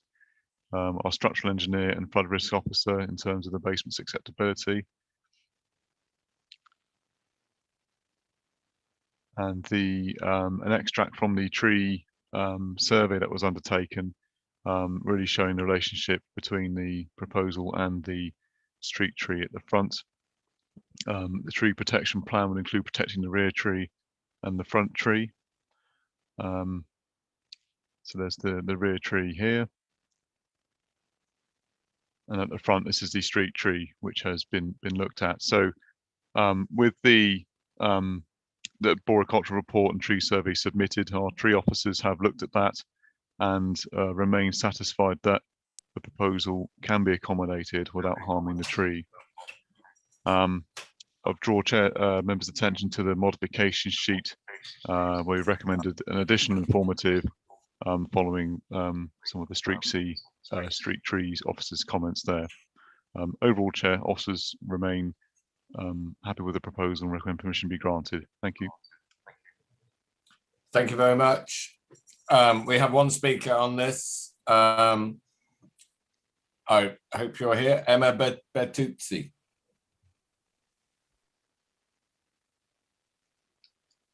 Yes, hello, this evening. Good evening.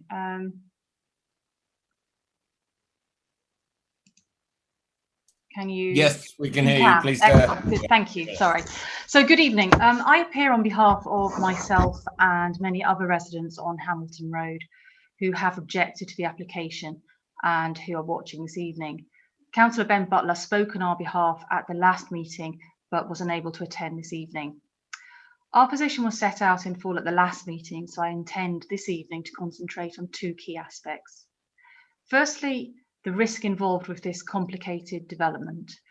The Planning Department recognised that risk as evidenced by the very extensive list of conditions attached to the granted planning permission. This isn't the classic extending up and out to the side. This is an invasive digging out of a mid-terrace Victorian property in a terrace which has already suffered historical subsidence. Leaving aside any structural issues, it carries with it a flood risk which would impact the wider Battles community, a risk recognised by Councillor Dean at the last meeting. Even if this development was successful and all conditions met, there will be an impact on the water table, as the precedent set would allow more developments of this nature in the area. The tree report obtained by the applicant states very clearly that to preserve the street tree, it is, and I quote from their report, essential that the measures proposed to protect the trees are followed. The council's own tree officer recognised the issue presented by that in terms of who would be monitoring this, and more onerous conditions were imposed. But it still leaves open the question of who on a daily basis will be checking to ensure the conditions are followed once the property is surrounded by safety hoarding whilst the excavation takes place. My second key point for this evening relates to the impact on the character of the area. Hamilton Road is a quiet, no-through road lined by mature trees. It's one of 5 roads in the Battles, an area of attractive but modest Victorian terrace properties. We love the Battles, but it certainly isn't Wimbledon Village, Chelsea or Wandsworth. Basement excavations are entirely out of character for the area, and there is genuine concern amongst the residents that a dangerous precedent would be set here, leading to an unwelcome change in character of the Battles. 1 minute remaining. In conclusion, this development will not increase the housing stock in Wimbledon, carries with it enormous risk, and is not in keeping with the character of this particular area of Wimbledon. Please don't set a precedent for basement excavations in this area.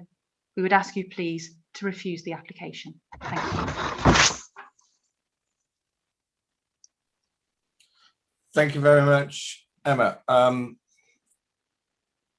Sorry, there being no speaker on behalf of the applicant, we go back to the officer to see if there's anything in particular in that presentation that you would like to come back on.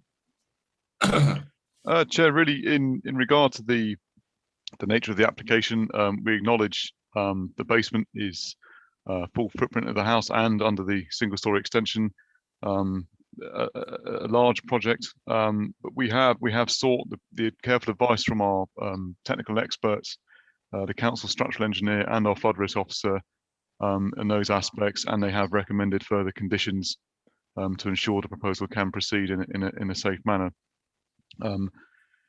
So really, Chair, that was it, just to refer to that. Thank you. Thank you very much. Before we go to questions and comments from councillors, much like the earlier application, although you can raise anything you like, I would hope that councillors will stick to the reason for deferral last time, which was about the tree out the front, and any further information that has come in since, and hopefully not to rehash the discussion we had 2 months ago. Having said that, questions from members of the committee?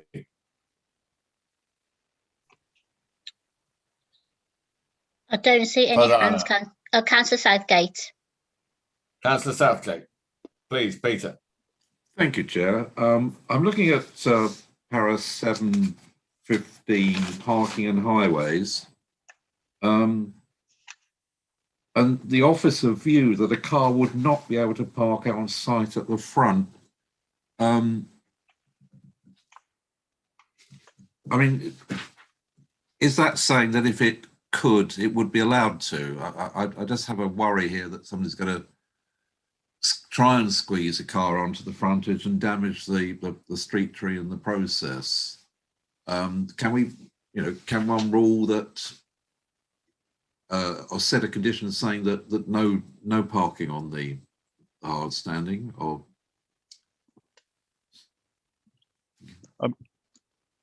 Chair, sorry, very briefly. Yeah, obviously I read that paragraph, and a normal or large size car could probably not park there. But if somebody wanted to buy a very small smart car, for instance, they probably could park on the front there. And I am of the view that I don't think we should stop people doing that. If they do have a small car, we should certainly stop people having a large car where the back end is like sticking over the pavement. And that's covered in normal parking regulations anyway. But Tim, did you have anything further? Really, Chair, it's just to say because it's an existing drop curb and a car can park there at the moment, it would be unreasonable to condition saying that they can't park there. As the Chair says, if someone has a very small car, they might be able to park there lawfully without overhanging the public pavement. So that's my advice on that matter. Okay, thank you. Has anyone else put their hand up to ask a question since Councillor Southgate? No, Councillor. Councillor Dean. Is this Councillor Dean the first on comments or also a question? Just in terms of cars overhanging. So according to highways, it's wheels overhanging. So a car can overhang the pavement, but the wheels can't. I don't know if officers have more information on that or not, but that's what they've always told me. I don't, Chair, in terms of that technical aspect. But as I said before, if they can still park the car on there, then that's perfectly acceptable. But as it has to be done in a lawful way. So whether it's a very small car that would fit on there, if it's too large, then there'll be other parking legislation that covers that if that becomes a continuing nuisance, for example. Thank you. My understanding of that is that when cars are parked sort of in line with the direction of traffic in the road, then it is wheels you count, whether they're on the pavement or not, because cars normally don't extend further left or right from where their wheels are. My other understanding is also that if you were parked on this front drive and, obviously the back of a car is normally 2 or 3, half a metre or so behind the back wheels, that it would be illegal to park on your front drive with the wheels on the drive, but with the back end on the pavement. We could get clarification on that, but I think it's mainly a side issue. Can I go to any other councillors who want to comment now we've done questions on this proposal? Councillor Christie. Councillor Christie, Billy. Thank you, Chair. As with one of the earlier applications, I was one of the committee members that asked to defer due to a lack of a satisfactory response to the initial objections that were raised. But having seen the additional conditions that have been put in to protect the tree, particularly the one out the front, I'm satisfied by those. So I am happy to approve this application now. Thank you. Thank you. Any other comments? Councillor Dean. Councillor Dean. So the applicant purchased a small terrace house in an area of terrace houses. The objectors quite rightly said that this would change the nature of the area. This doesn't achieve any objectives for the council, and this is a gross overdevelopment. If every single house in that area suddenly had large basements, already expensive homes would be completely out of sight to the average person in Merton. And I think as a planning authority, that we need to, we've already said that we need a good number of 1, 2 and 3 bedroom properties. This is a huge property, and I just don't think it's helping the housing stock whatsoever. There's no need to pass this. There is no additional housing coming. This is all about property development, and it's going to be detrimental to the whole of the area. And I think we need to stop this kind of thing, and I'd certainly want to reject it. Okay, thank you, Councillor Dean. So we've had Councillor Christie argue in favour with his reasons. Councillor Dean argue for rejection. I didn't hear in Councillor Dean's contribution a planning reason for rejection, but notwithstanding that, I'm going to take this straight to the vote. the officer's recommendation is to grant planning permission subject to the conditions. Can I see all those in favour? 1, 2, 3, 4, 5, 6 in favour. 1, 2, 6 3, in 4, favour. 5, 6 in favour. All those against? 1 against. And those not voting? That's 1 is me. 2 not voting. 2. I think Councillor Henry may have lost contact there for a moment. Oh, sorry, Chair. Sorry. Can you hear me? Yes, we can now. Can you hear? Right. Okay. Right. Sorry. Can we have the vote again? Because it so happens we that did a show of I hands, lost connection. Henry, and we just need to add your Pardon? vote to it. So 4 against or not voting. The recommendation. 4.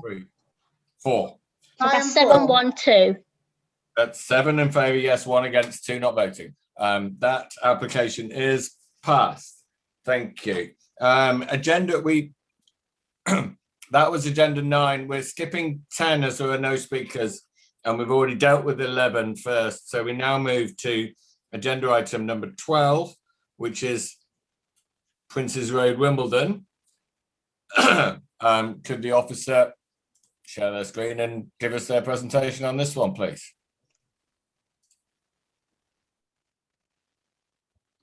Thank you, Chair. Bear with me a second.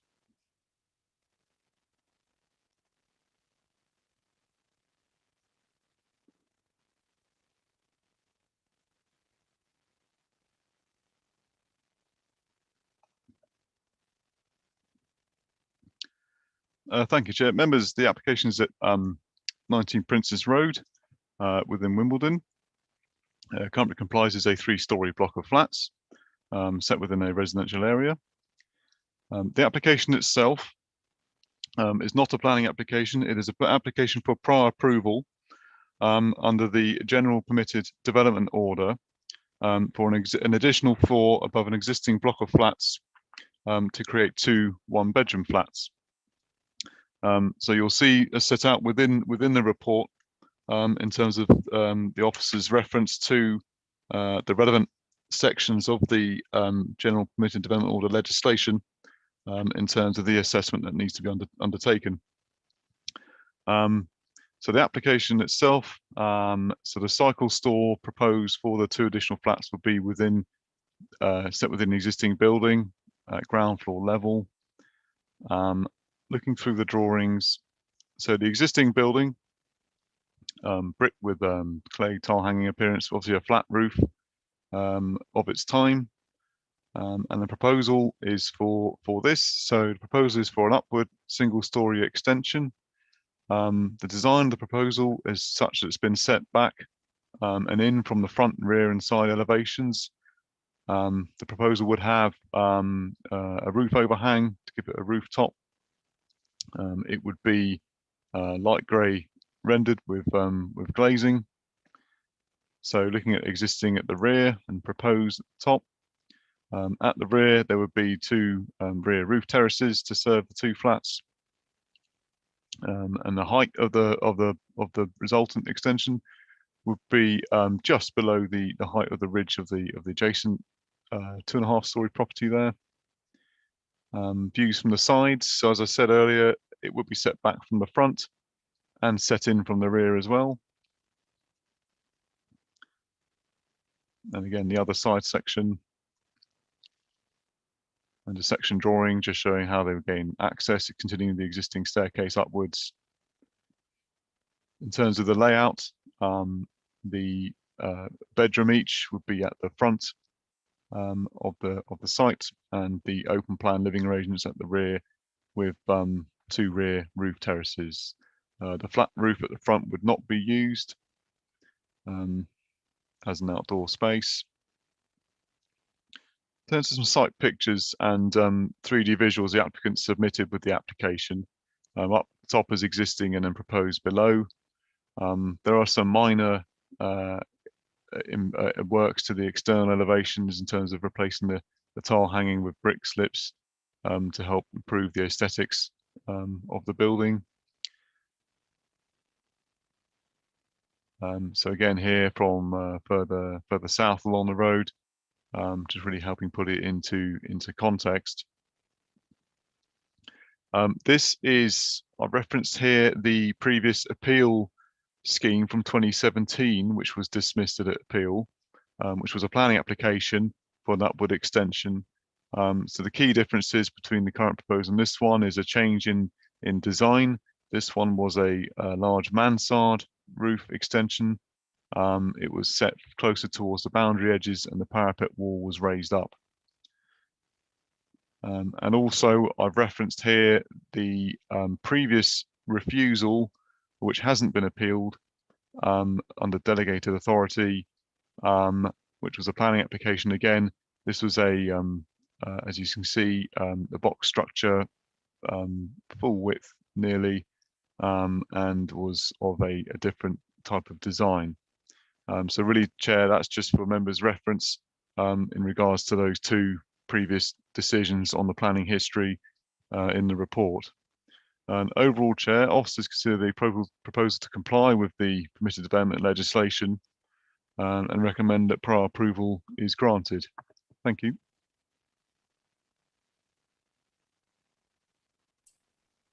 Thank you very much for that. On this application, we have 4 speakers, 2 objectors who will get 3 minutes each. On behalf of the applicant, 6 minutes, and then a local councillor, Councillor Kohler. So first, in the order I have them, Susan Rosser is the first objector we have, and you will have 3 minutes. I'm hoping you are there.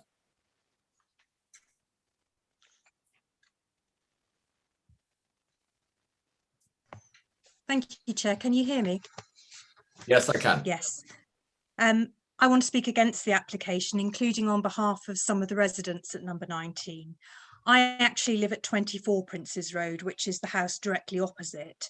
It's part of the line of Victorian semis that are actually within the conservation area and would be directly affected by the proposed development from a visual perspective. I submit that it would block our view of the sky somewhat more and also be intrusive to us, especially from our upstairs windows. And I note that loss of outlook hasn't been addressed in the report to the committee. Some of you may be aware that number 19 is one of a number of similar blocks of flats dotted around the area, which are actually infill of bomb sites between the period properties. And in recent years, a number of applications have been made to add additional stories. The number of objections to this application, 39 letters, reflects the fears of the local residents that once one building has another story on it, others will follow, ultimately damaging the character of the area and making it a much more high-rise area and damaging the conservation area, which directly abuts these buildings. And the freeholders' 2 previous applications, as we've heard, were rejected, including because of the effect on the surrounding conservation area of adding height to the building. Now, I appreciate there has been a change in the law to the scope of the permitted development order since those decisions were made, but the council does still have the power to refuse this application, including on the basis of the external appearance of the building and on the impact on the amenity of the existing building and neighbouring properties. And as an example, a recent application for prior approval to add an extra storey to a similar block at 8 South Park Road under the prior approval legislation was turned down by you, including on the grounds that the height, scale and design would harm the character and appearance of the conservation area and have a harmful effect on the living conditions of neighbouring occupiers, including the properties opposite, in terms of loss of outlook. And in this case, the damage to the conservation area would be even greater because 19 Princes Road, as I say, is directly opposite the Victorian conservation area. So whilst understanding there's no such thing as precedent in the legal sense in this world, I would urge you to take a consistent approach here and reject that application. So one of my other neighbours, Charles Hewitson, now wants to address some specific design concerns. If that was your 3-minute time, then that's absolutely perfect timing. Thank you. Giles Hewitson.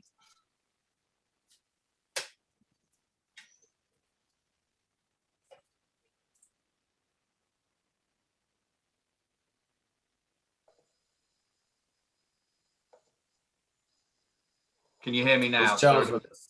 There we Yes. are. Yes, we can hear you. Thank you. Apologies. Yeah. So thank you very much for the opportunity to address you this evening. My family and I live at 17 Princes Road, so next door to the block of flats under consideration. Susan's obviously explained why she and many in our neighbourhood object to this proposal, and she's covered the general ground, and I completely agree with what she said. And I'm just going to focus primarily on one point, namely our shared concerns as to specific issues with the proposed design. I mean, the planning officer considers that the current proposal addresses concerns about the previous rejected applications and thinks it's acceptable in terms of height, bulk, massing and design, despite the fact that the height would be similar to the previous applications. And he also says that although the additional story would have a more bulky profile than the roof of our property, it would not be visually intrusive when viewed from the street on the basis that it will be slightly set back and it'll be rendered in white or light grey. And so the impact of the development on the street scene and conservation area is therefore acceptable. With respect, we would suggest that there's a number of points which cut across or contradict that conclusion on this issue. First of those is that in the current proposal, the new story would be set back at the front by only 30 centimetres more and at the side by only 70 centimetres more than the previous rejected application. So it's difficult to see how this will make a significant difference to what was proposed before. Secondly, it remains incongruous to the surrounding period buildings. Thirdly, the proposed white rendered roof is projecting. So that emphasizes the wide flat design that's so at odds with the rest of the surrounding buildings and detracts from any mitigation gained by the setback. 1 minute remaining. Fourthly, it's difficult to see how the roof color relates to the existing buildings as claimed, when the existing buildings all have traditional sloping tiled roofs, and the grey rendering would also be visually unlike any other building in the vicinity. Fifthly, comparisons with the height of my property, number 17, are somewhat misleading, as number 17 has got a sloping tiled roof and narrow appearance, which mitigates its height.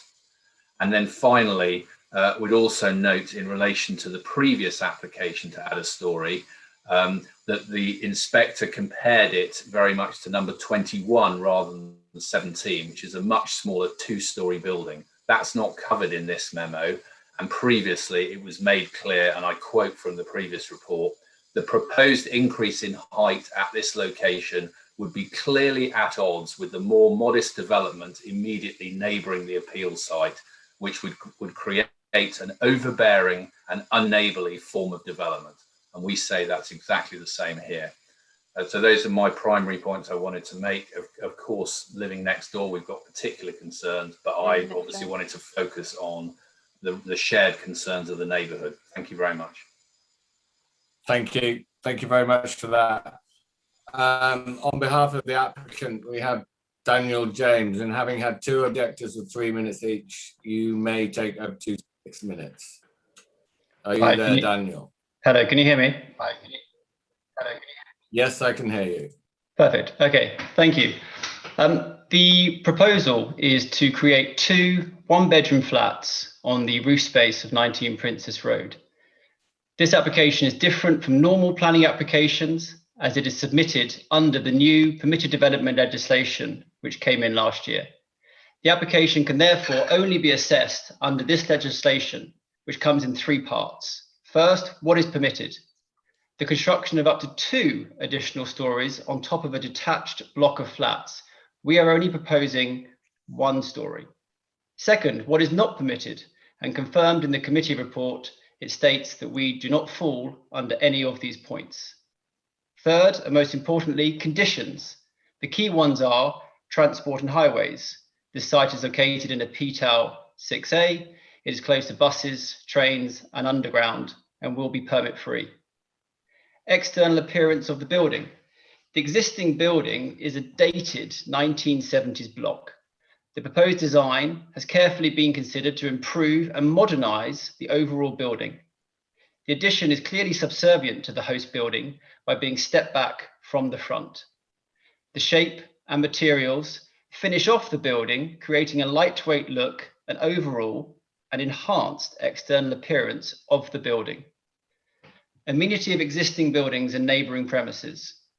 This immediate area on Princess Road is individual due to the Victorian buildings on one side and on our side being a mishmash of varying styles. The improvements to the building ensure the style and materials used are sympathetic to the surrounding area whilst modernising this dated building. Precedent aside, and judging this proposal on its own individual merits, we believe the additional story sits well with its immediate surroundings and is to be viewed within its unique position on Princess Road.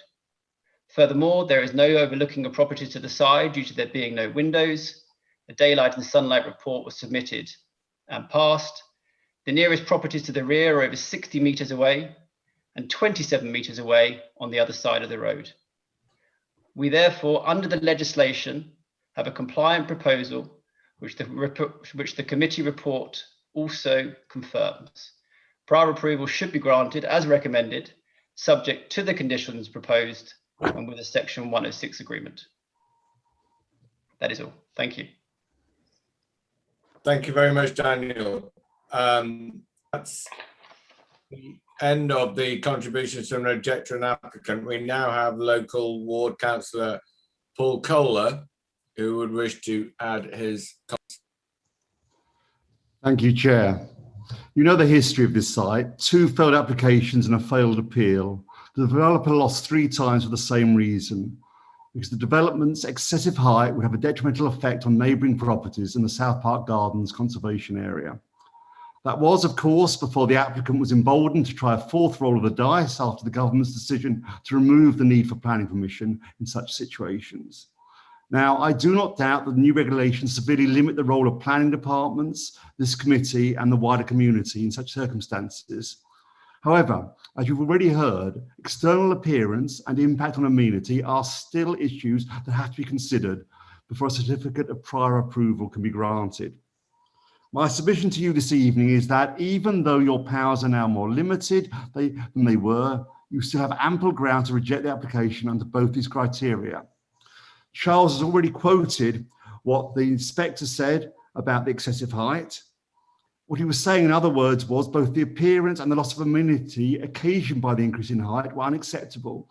That was so to the inspector then and would have been so now under the new regulations. In this respect, nothing has changed, as the proposed extension is, as the planning officer's notes in paragraph 7.22, a similar height to previous applications, and thus it too must suffer from the same flaws, notwithstanding the other pretty minor changes to the design.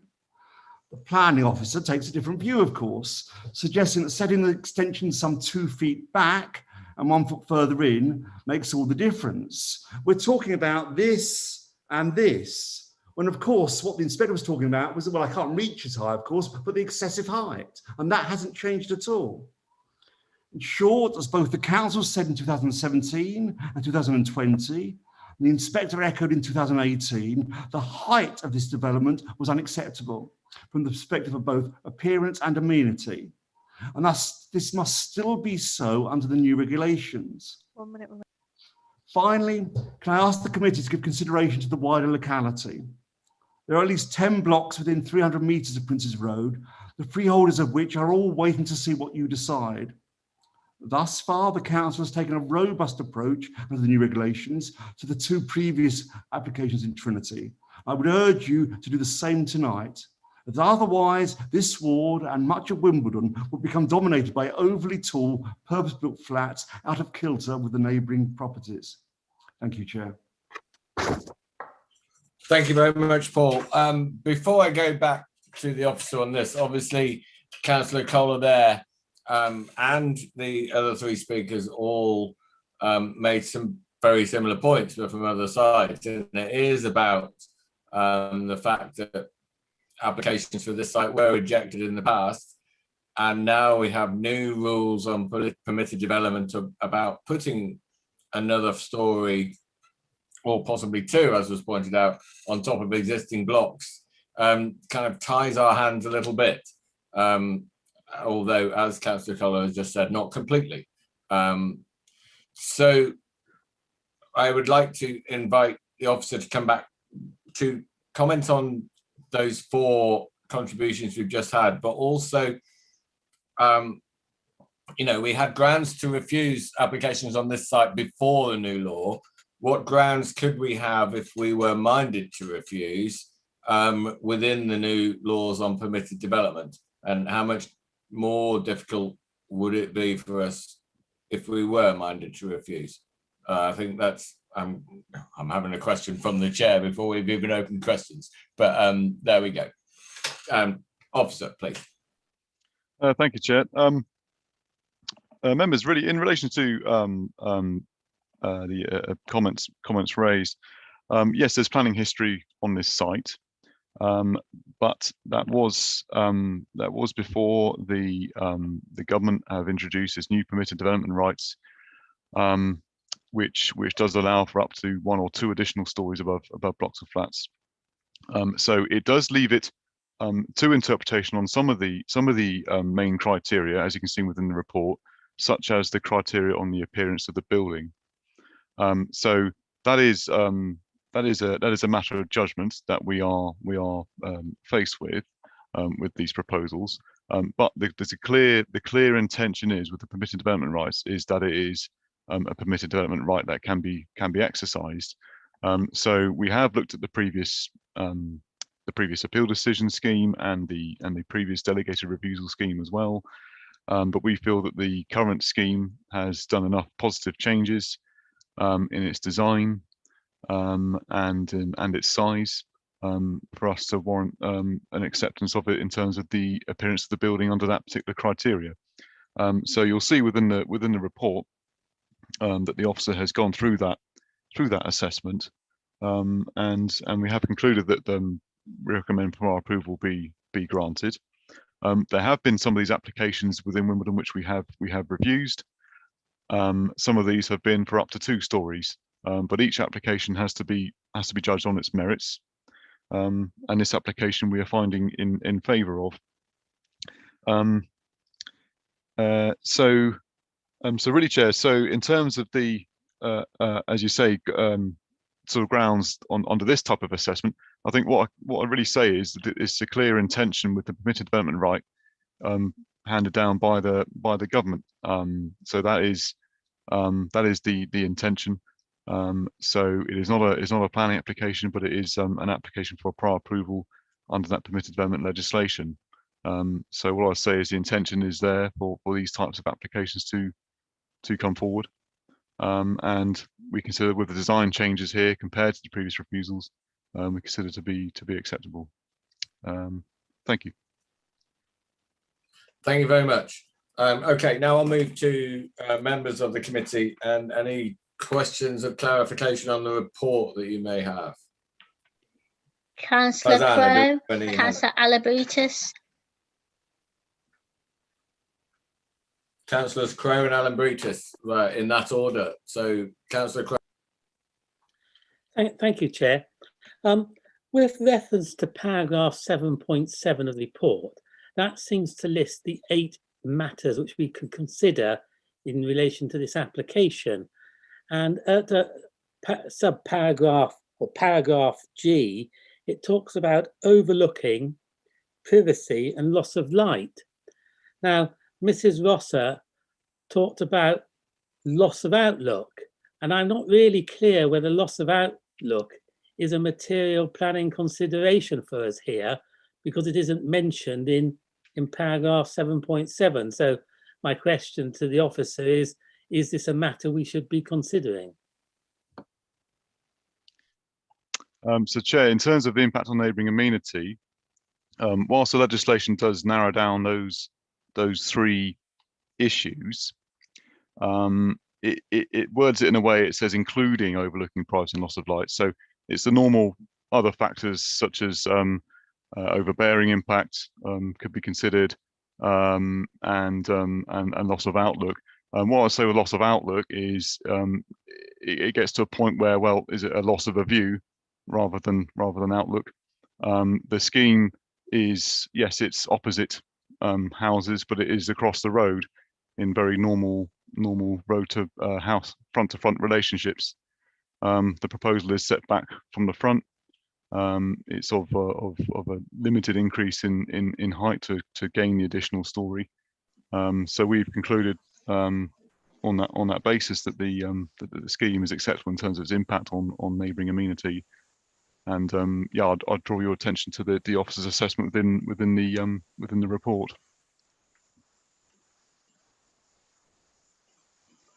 I was still muted. Okay, thank you, Councillor Croak. Councillor Alan Baritis.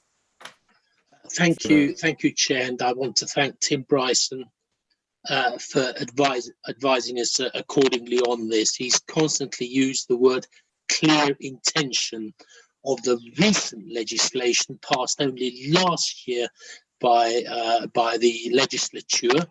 And am I right in thinking that we need to be mindful of this clear intention?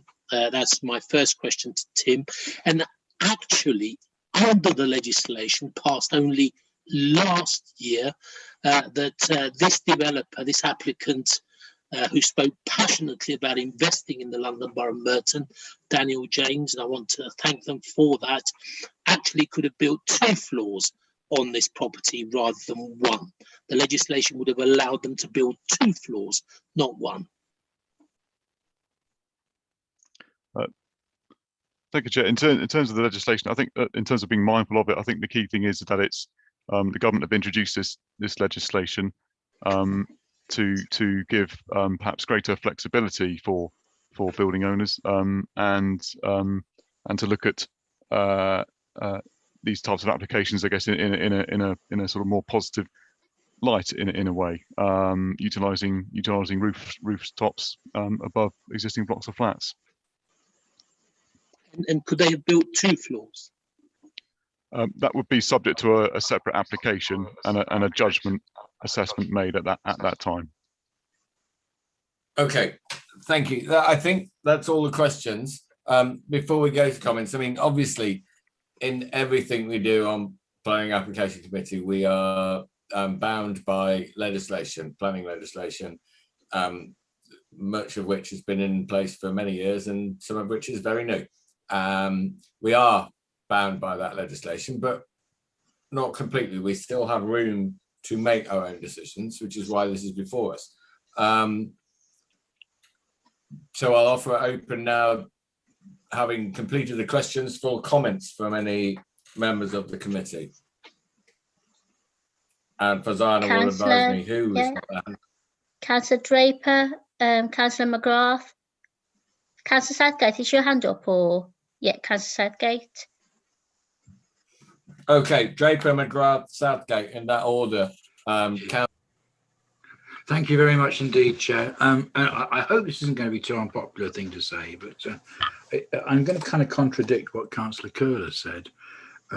He said if sufficient buildings of this nature are built, he said they'll overwhelm the local area.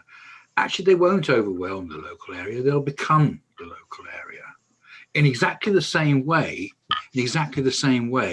That when the Victorians and the Edwardians built up this particular area, it became that area. Now, the question that we need to ask ourselves is Victorian housing per se better than what we build now? Certainly, it doesn't house as many people. Certainly, it has structural problems that current buildings don't have, etc., etc., etc. Is it just intrinsically better to have Victorian buildings? I don't think so, personally. I think if a building looks good, it looks good no matter how old it is. I don't think we should be sentimentally attached to the past. Now, as Councillor Alan Brittis has made clear, This is current legislation as well, as the current mayor of London has made clear. London and Merton needs to accommodate more people. I don't see what the attraction is of refusing this kind of thing on effectively what is a sentimental basis. Thank you very much. Thank you, Councillor Draper. Councillor McGrath, Simon. Thank you, Chair. I wonder if the officer could just show us the picture again. I'm very concerned about the two criteria, 77E, the external appearance, and 77G, the impact on other neighbours. And I wonder if we could just have a look again at the external appearance, please.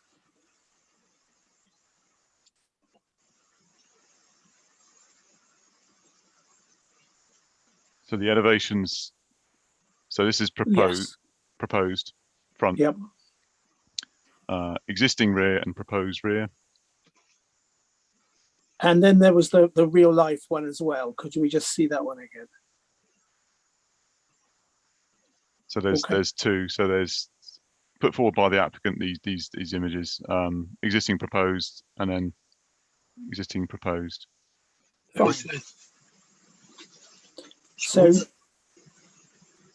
thank you very much for that. I mean, I am very concerned about the appearance. I don't think it's an attractive building. I am concerned about the effect on the neighbours. So I'm going to vote for rejection on those two grounds. Okay, Councillor Southgate, Peter. Yes, thank you, Chair. It's not going to be grounds for refusal, but I do note on parking that the London plan states, and I quote, all developments in areas of P12 5 or 6 should be car free. Then it goes on to say there are 2 parking spaces on site. Let me quote, this therefore exceeds the London plan maximum standards, but in this instance, this is not considered excessive. So, you know, either it is or it isn't. And I think the important point, although I have a feeling that we probably can't prohibit on-site parking, is that we're introducing two further cars right bang into the Wimbledon town centre where we least want them. And if this were a new build, we would most definitely be making it car free. So I wonder if officers want to comment on whether we could, in fact, make it truly car free, both on the highway and on the site. I'd welcome that, but I suspect we're going to be told that no, if that's where it's the developer who wants to do it, that can be done. Okay, I am going to go back to the officer on this. I mean, Councillor Southgate mentioned 2 parking spaces. The report says that the new development would be permit free. I mean, are there 2 existing car parking spaces there and they're not proposing to put any more in? Or are there none and they're proposing to put 2 in? I mean, I'm sure it's in the report, but I haven't come to it. So if officers could just come back and comment on that, please. Chair, in terms of parking, the indication on the plans is there's two spaces proposed at the rear. These 2 spaces are would be sited in front of the existing garaging there. So with the assessment under transport and highways, yes, they are proposing them, but there is the rear of the site is somewhat used for ad hoc parking for the existing residents. So given the high PTR rating, we have considered it to be a suitable for permit-free agreement. So my advice is we can't stop them from putting the spaces in at the rear, as it is large area of hard standing. But we are looking at the permit-free option here to assist. Councillor Alan Beatis. Councillor Alan Beatis wants to come back. Go ahead, Stephen.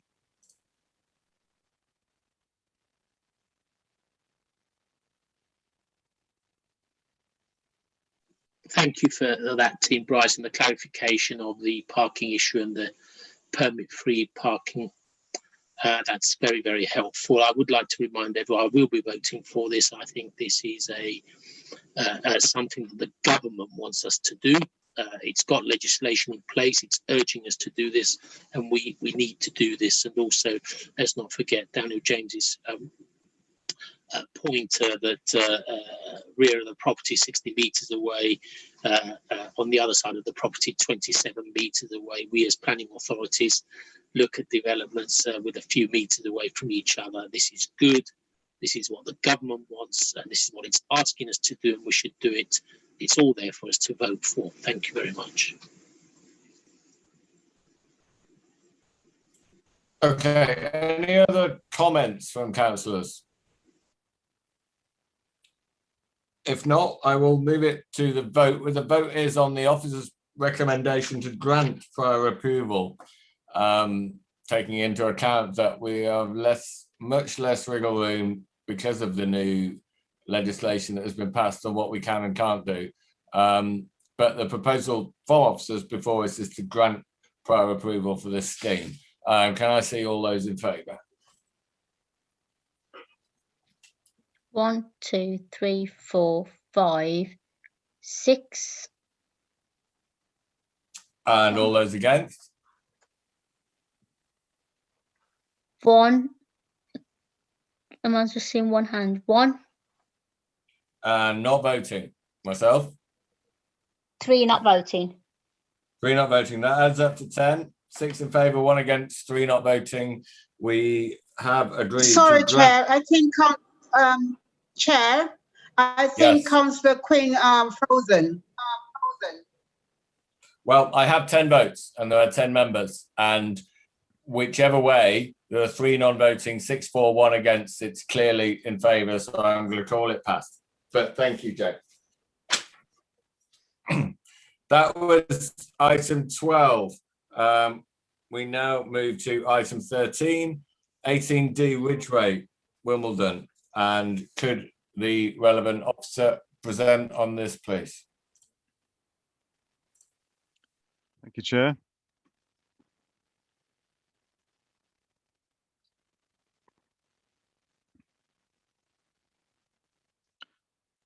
Members, the application is at 18D Ridgeway. It's a building that forms part of an enclave of buildings at the rear backland location off Ridgeway in Wimbledon Village.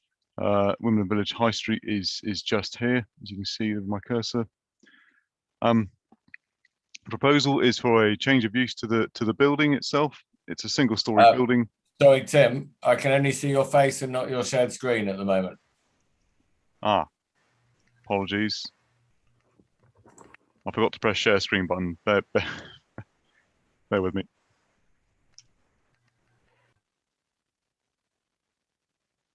Is that better? Yes, perfect. Thank you. So remember, the site is a single-storey building at the back here, and the proposal is a change of use to form a one-bedroom unit dwelling. The existing use used to form part of the wider buildings here as part of a sort of office / sports physiotherapy use. This building here, labelled the Research House, is currently under refurbishment for implementing a prior approval change of use to form 3 residential units here.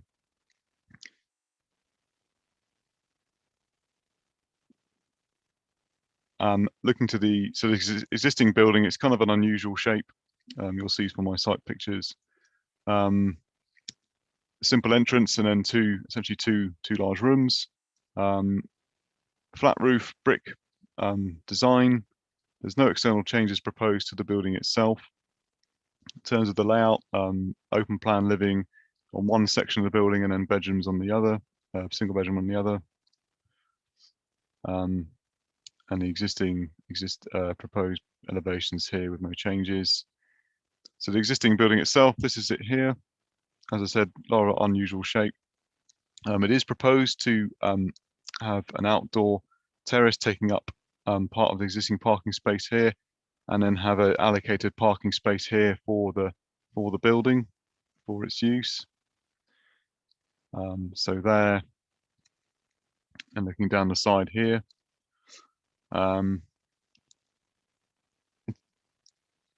So Chair, in overall, officers are satisfied with the change of use to residential. There is a prior approval being implemented currently on the site for the larger building for 3 residential units. The rear character of this location is changing to residential. The site surroundings are largely residential garden, as 2 roads, and as you can see there, tall traditional properties back onto the site. So overall, we recommend permission be granted. Thank you.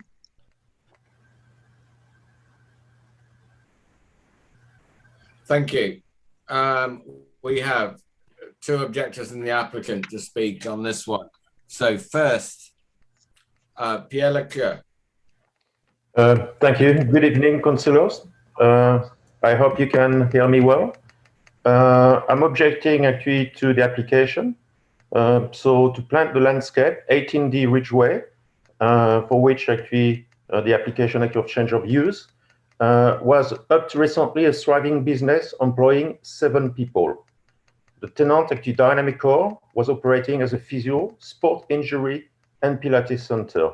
The business was of great service to the local community and employing local people. The lease was terminated despite actually Dynamicor willingness to continue to operate in those offices ahead of asking the planning application. The reason given to them was obviously actually to develop actually the unit as a residential. And evidence of this actually was sent to the case officer. Since then, Dynamicor has been unsuccessful in finding new premises in Wimbledon Village because there is a shortfall actually for those small office for small business. Yeah, I believe actually such a practice should not be encouraged by the council. I mean, it has no merit. I mean, it doesn't provide basically, affordable housing for key worker. It's going to be very expensive. That's in the village. Yeah, and that's a small business. Now, the report actually from the case officer mentioned actually that 18C, okay, has been granted actually change of use by prior approval. The fact is actually the consultation actually was flawed, and I put a complaint actually to the council that has been upheld actually to stage 1 on stage 2, i.e. no neighbor aside actually the block of flat actually belonging to the developer were actually consulted actually on the matter. So I don't think actually that's a good idea to use actually that basically. 18A, which is the other unit, was refused actually change of use to residential on the other side. My second point is like on the picture actually that you have seen, you could see actually a blue car. This blue car actually belonged to a resident actually in number 3 Homefield Road. So there is a parking space just by the window. The person living actually in this office turn basically wouldn't be able to open the window. It would hit actually the car. This car can come at any time basically of the night. It has a right of way. So it's disturbance for the people actually living there. It is really actually not actually fit, a good standard actually for an accommodation. And I think really you should basically actually reject actually that. Furthermore, actually there is no actually daylight actually assessment. You can see actually that there is actually large tree actually on the site, and there is basically actually shadow actually over actually the building itself. So very little light actually get into, even though if you have windows actually on it. So my recommendation actually would be actually for you actually to refuse actually the application.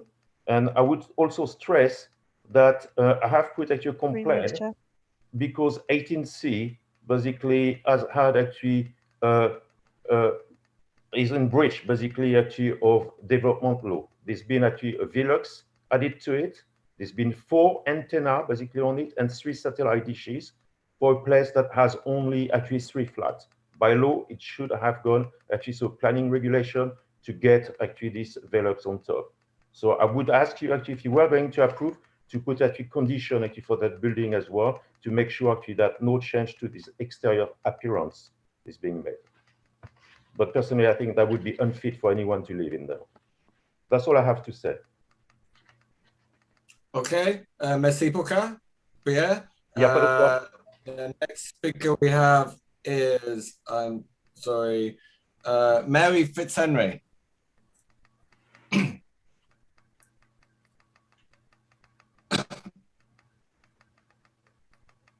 Can you hear me? Oh, good. Yeah, thank you. Yes, we can. Thank you. Good evening. I would like to raise a number of concerns I have regarding the plans to create a residence from the Pilates studio at 18 Ridgeway. I live at 25D Lingfield Road, directly behind the site of the 3 buildings. For the last few months, I've watched the new development taking place. In fact, extensive work has begun on this unit prior to planning permission being granted. I've read the report, which says no work has been undertaken, but I visited the site myself in the past few days. I can categorically state that work has begun on the property. I believe this is quite disrespectful of the planning process of Merton. This is not affordable housing for key workers, for which there's a genuine need in this area. This will be expensive accommodation for affluent professionals. Since I moved here in 2013, the site was relatively quiet, business hours only. Most people using the medical, health, and office facilities lived locally and arrived on foot. I'm very concerned about the safety of the vehicles moving on and off the site. It is not unreasonable to expect the occupiers of this property and the 3 others already approved on the site to go on and off at all hours. The project has been described as having good access. I disagree. The entrance off the Ridgeway is a very narrow gated alley. The battered walls on either side are testimony to the number of vehicles which have struggled to negotiate the entrance. More important is the safety issue. It's extremely difficult to see pedestrians on this very busy section of pavement. Students from at least 6 local schools pass by here, often running to catch a bus at the stop a few yards away. At night, visibility is even worse for cars entering and exiting. There are still a lot of pedestrians coming from local restaurants and the club on the corner. It's dangerous. It's only a matter of time before someone is hurt. The difficulties in accessing the alley often cause traffic to back up along the Ridgeway, as drivers need to wait while the gates open, again blocking the pavement, forcing pedestrians to walk into the road to pass. Parking's another issue. Further residential properties in this complex will put pressure on parking in the nearby roads, which are already struggling to find spaces to park safely. This property comes with 1 small parking space and no cycle storage facilities. A space the other side of the building is owned by the resident in Homefield Road. A tiny brick area the same size as a parking space has been allocated as an outdoor amenity area. It's not private, it's not green, it should not be described as an amenity. I understand this is the space earmarked for bins. There are no plans to add any green elements to the project. In fact, the documentation ignores the 1 tree that's on the property, which does attract a lot of birds. Surely there should be a requirement for some kind of green facility, as climate change is such a growing concern and surely a priority for Merton. Thank you very much. Thank you for that, Mary.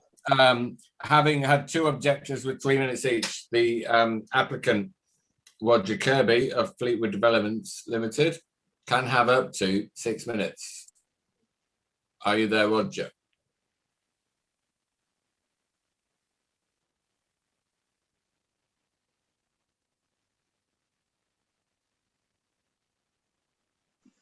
You're muted, Roger. You're muted. You're muted. Sorry. There we are. I can hear you now. Yes. Go ahead. Sorry. Thank you for the opportunity to make our case to the councillors. First, I'd just like to make one point. On the consultation, pages 263 to 265, there are numerous errors in the statement. We actually raised this with the planning officer, Ms. Gilhooly, and asked that it was placed before the case officers, placed before the committee today, as they are on the record and they're wrong. For an example, it says, I live at 25C Lingfield Road and works are currently underway at all 3 properties. 18A is in tenancy of physiotherapy company called Physiocentric. 18C is being worked on and 18D is vacant. So I'd just like to clarify one simple point there. We did schedule all the points and hopefully the committee have been passed that information. Just going on another note, we purchased the site in 1997 and created a commercial complex with the 3 buildings over 20 years. All were consented for B1 use initially, and the later 2 became D1s. Unfortunately, with the pandemic, 2 of our tenants of some 20 years standing decided to vacate their premises and consolidate elsewhere or change their method of working, either from home or Zooming or whatever. This has meant the first building, 18C, which was a B1 office, has now become 3 residential units under permitted development rights, with the work now nearing completion. The scheme has provided sufficient space for home working if required, provided amenity space and parking for 1 vehicle. The subject application 18D has always been in the occupation of Physiocentric 18A, who were the main D1 tenant with Pilates and an office arrangement they had. It's only 58 square meters, not considered a viable independent office use. Subject to receiving consent, it will follow very similar design parameters to 18C. There are no external changes to the building whatsoever. The building has been up 14 years. The window has opened onto the car of 3 Homefield Road for that time. And it's satisfactorily been okay when it's been young ladies performing in the Pilates studio. So it's partially obscured, so I don't particularly see that as an issue. It will meet all spatial standards and the parking for 1 vehicle and the amenity spaces. Therefore, it's only the use that's changing. On the parking in the Mews, there's currently a provision for 11 cars, or there was, plus access for the 1 house in Homefield Road. This will now be reduced to 6 vehicles and the 1 Homefield Road car, which is a legacy from prior to our purchase. The remaining spaces will be used for amenity space. The reduction of car parking, which has always proved testing on this site, will reduce car movements by approximately 50%, as the spaces will be used for residentially and not generate high number of visits caused by commercial use. Our main concern is the use will be better as a small residential enclave rather than a mixed use, with the conflict that brings about from residential owners and commercial visitors inevitably trying to overpark and create unnecessary stress to the owners. In conclusion, the change of the way of living which the pandemic has brought upon us will permanently change working patterns and reduce demand for commercial units. We have already lost 5 tenants in the borough on commercial units. And if you look at Wimbledon Village, on the retail front, there's so many units available now. So I'm not saying they're going to change to residential units, but it is unreal to realize that there's a dearth of office space available or not available in the village. I think I've just about covered it all, but we're trying to give a much needed housing and accommodation with a good live-work balance, and trust you'll be able to recommend this very small scheme to make a harmonious arrangement in the Mews. Thank you very much. Thank you very much, Roger. I'll put that back to the officer if they wish to comment on anything specific raised in those 3 contributions we've just had. Really, just to say that the building is a fairly small building. As outlined earlier, there's a change of use being implemented at the moment on site for 3 residential units in the bigger building. This would be the 4th residential unit to be down there. The access, yes, it's fairly tight access in terms of vehicles from to and from the road, but we have to compare to the lawful use, and this is for a 1-bed unit to generate very little vehicle movement really compared to the previous commercial use. And in regards to other points made, I forgot to refer you to your modification sheet for a summary of further representation made and a summary of the applicant's points made, which he's referred to there. Thank you. Thank you very much. Okay, we move to questions from members of the committee on clarification on the report. Do I have any? Councillor Draper, Councillor Crowe, Councillor Alabutus. Okay, those three in that order. Councillor Draper first. Yeah, really quickly, just something I may have missed, and I apologise if I have. Why isn't this being done under permitted development, change of an office into residential accommodation? It happens elsewhere in the borough, and there are no objections, and so why should there be objections here? Thank you. Okay, thank you. Tim. Chair, sorry, thank you. As outlined earlier, the use of the building is linked to the physiotherapy company, so it may not be a straightforward, as a sort of a B1A straightforward office space. So that might be the reason why the application is coming as a planning application. Thank you. Thank you. Who do I have next? Councillor Crowe, Stephen. Thank you, Chair. My understanding is that this is an E use, Class E use, and therefore policy DMC2 comes into play, and that policy states that the applicant must have marketed the site for 30 months before removing the E3 use. Now, the report seems to say that this marketing hasn't happened. So my question is, are we empowered to exercise judgment to remove the DMC2 requirement? And if we do have that power, what considerations should we take into mind? Chair, on that issue, in the modification sheet, we put in the reasons for.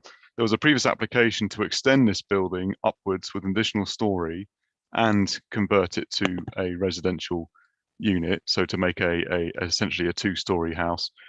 That was refused for the reasons set out in the modification sheet, but the reason for refusal was not included as a loss of the existing use. We have to bear in mind the size of this building, its location in the backland position, and the 3 flats being implemented on the largest building within this rear site. So my advice this evening would be to not look at resisting the loss of the existing use. Thank you. And Councillor Alabutus, also Stephen. Thank you, Chen. I do have the modification sheet, and thank you, Roger, for correcting some of the statements that were made. I think it is important that we get things on the record. Used to be a member of the Village Club just around the corner. Lovely little area, reminds you of Hoxton, industrial artisan. It's a great little area that is, and rather like Elm Grove, which we looked at some while back. What's happening is the trading, the office is beginning to give way to dwellings, and this is in addition to that. This is something the government wants us to do. If any councillor here has issues with the way the government is asking us to move warehouses into flats, to move offices into flats, to get prior approval, they need to talk to their local MP in Wimbledon so they can take it up with their government. That's the way to do this, rather than pitch resident against resident, which is what this prior development, permitted development, and ask local authorities without the powers to try and will a way through these issues. But a good application, a modest application for an extra dwelling in the Ridgeway that sits side by side nicely with some well-intentioned business use. Well done. I'll certainly be voting for this. But the question I have for Tim was answered before to the question from Nick Draper. And if we sit back waiting 15 weeks during a time of COVID to see whether something is marketable or not, this economy will not take off. Thank you. Thank you. And thank you for explaining that your question had already been answered. And I'm going to take that as the first of comments on this application. Any other councillors would like to come in with comments? Fazana, do we have any hands? No. Oh, Councillor No. Southgate. Okay. Councillor Southgate, Peter. Thank you, Charles. I'll just say one thing, really. It's a one-way street, isn't it? Once we convert from office to residential, there's really no going back. But we've been given I must admit, a fairly persuasive list of reasons why there is not the demand for office space. And looking just yesterday at the report from the City of London about how they're considering converting offices to up to 1,500 residential units. I guess that's where it is, isn't it? So even if our economic bounce back rate is going to be 7% rather than 5%, we're probably still looking at a much lower level of demand for office. So I'm reluctant in a way, but I don't think there are good logical or rational grounds for refusing it. Okay, thank you, Councillor Southgate. And when you said that it was a one-way street, I was about to say, no, it's a cul-de-sac, until I realised you're speaking figuratively. Councillor Henry. Councillor Henry would like to speak. Come on, Joan. I'm coming on, Dave. Yeah, okay. Okay, thank you for that. The only concern I have is the access route. However, I am happy to approve this application. Thank you. Okay, thank you. We will now move to the vote. The officer recommendation is to grant planning permission subject to conditions. Can I see everybody in favour of that?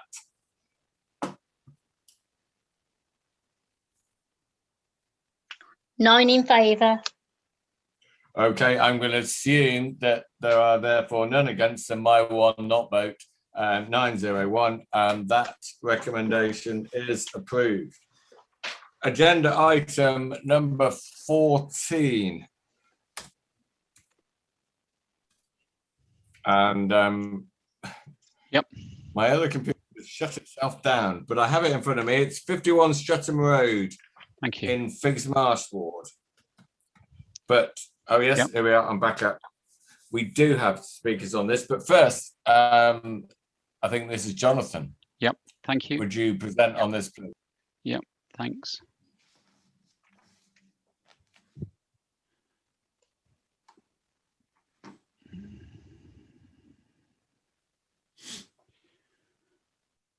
Seconds.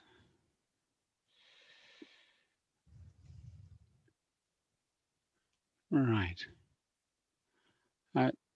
Chair, members, if I can first of all draw your attention to the modifications sheet, you'll see there's some additional text which provides a slightly more sort of rounded explanation as to the approach the planning officers have taken, which on the face of it seems to depart from our licensing team in environmental health.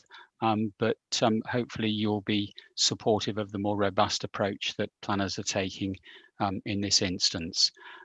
This application is for the conversion and use of a corner property into a larger HMO. It's brought before Planning Committee due to intervention by Councillor Kirby and also objections.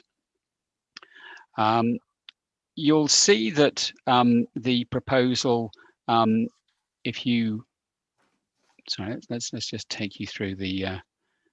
So we have the corner plot with the back garden, view of the property from the opposite side of Streatham Road, the view of the rear, and then some some views of the back You go ahead of with that, the property, with in grey here extensions that have been authorised under a prior approval when the property was a single dwelling house, and then an extension here which hasn't been approved. So if I could say, the application is somewhat untidy in that we have an application for a change of use that's commenced, but isn't exactly like the scheme that's to be determined, an extension that's been approved under prior approval, but overall isn't the same as that which has been built. So if I can just pause for a moment, the members may be thinking, well, you know, if we have an unauthorised HMO, surely the planning officer's first port of call would be to take enforcement action against that. But we've engaged in extensive discussion regarding this proposal. If you look on the government's website, you'll see that in England, councils must help tenants if they're legally homeless or will become homeless within 8 weeks. And it says, the government website says, if you're to become homeless, if you cannot get into your home, for example, your landlord has locked you out. Now, we can have situations with somewhat unscrupulous landlords, and as planners, we've got to balance the need to take robust action with the potential for tenants in HMOs to become homeless. So we have to approach these things quite sensitively. What we've done in this instance is looked at what the initial set of proposals were, which was to use the converted and enlarged property to provide an 11-person HMO. Over the months, we've whittled that down to an 8-person HMO. And if I can explain how officers have done that, if you can see the screen before you, on the ground floor, we had a number of rooms located in the core of the property where, if you can see where the hand is moving across the screen, there are skylights. You can see here at first floor level, there are skylights. Well, we had a room proposed in the middle of this property, with the only outlook being skylights. So no windows looking outside, just a view of the sky if you looked up at the ceiling. We had a room here, which we've now requested the applicant to set aside simply as a communal lounge area, as forming part of a bedsit, with a room here, with a room here, and in this area where the existing conservatory is, their kitchen, and linking through into what's now been described as a store, into their cloakroom. So we had the glazed conservatory as part of the principal living space for this property. We had a number of smaller units on the first floor with no separate kitchen being provided.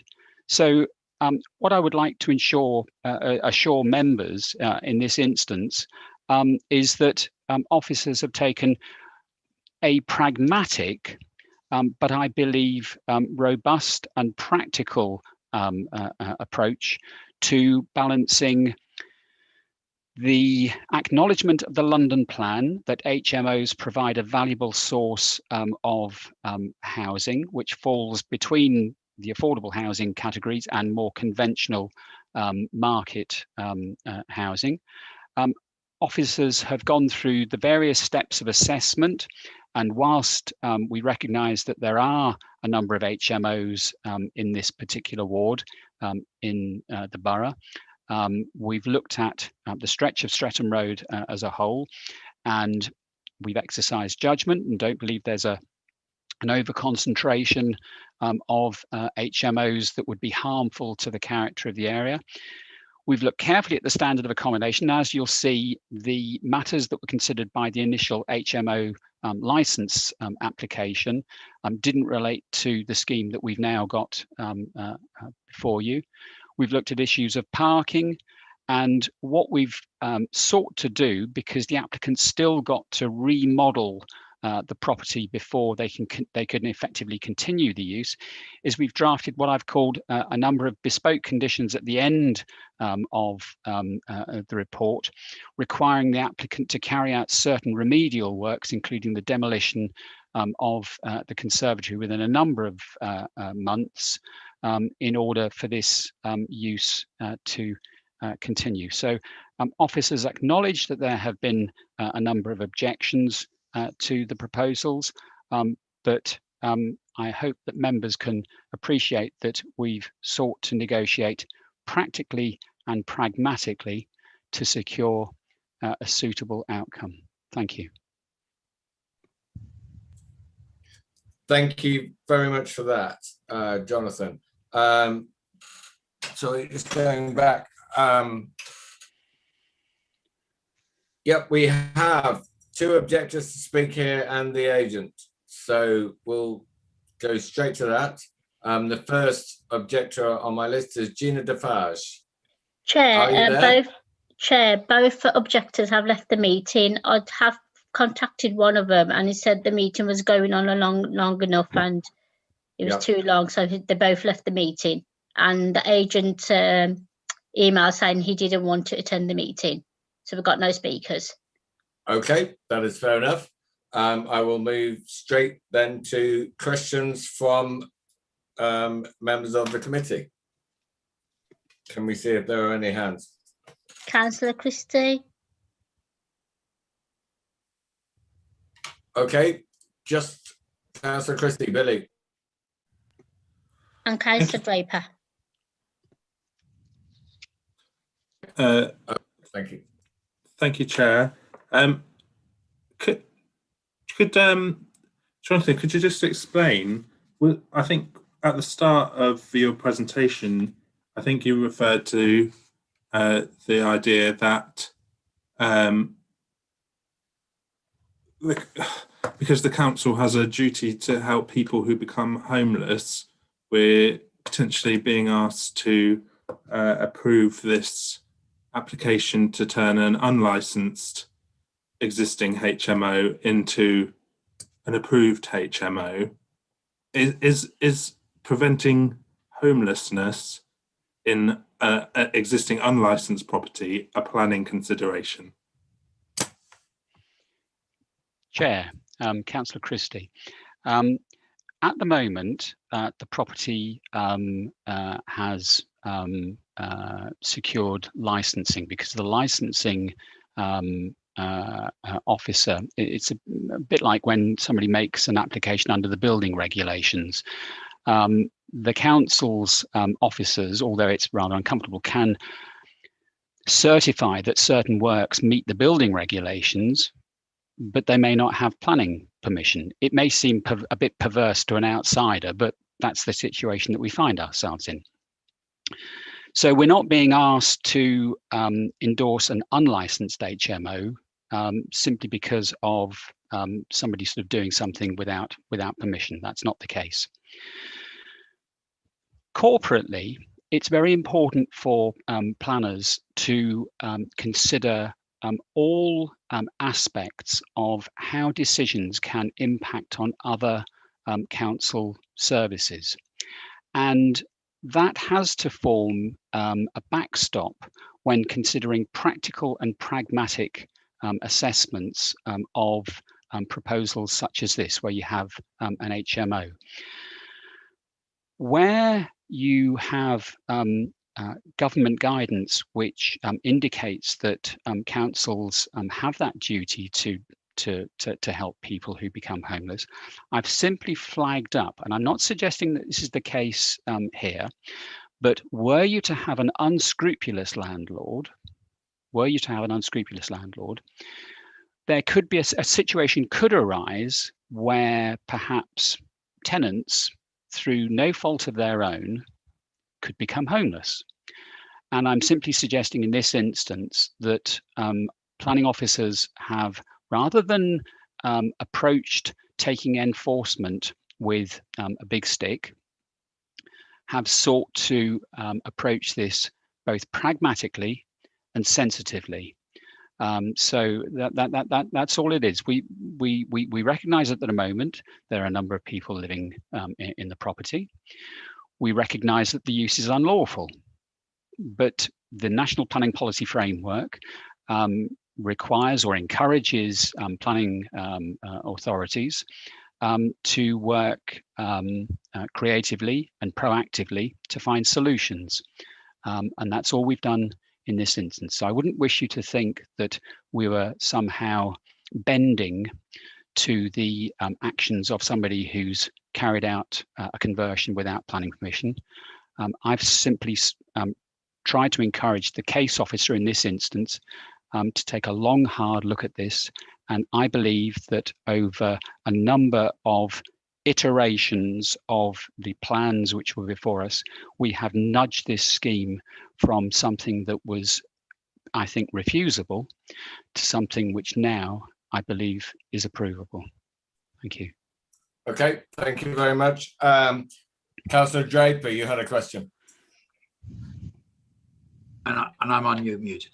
Yeah, I mean, before I start, I mean, Jonathan, thank you very much. That was a great exposition of a very difficult situation. I mean, as far as I'm concerned, this is the reality of planning. It's the reality of housing, and you know, it really knocks, I'm afraid to say, everything else that we talked about tonight into a cocked hat.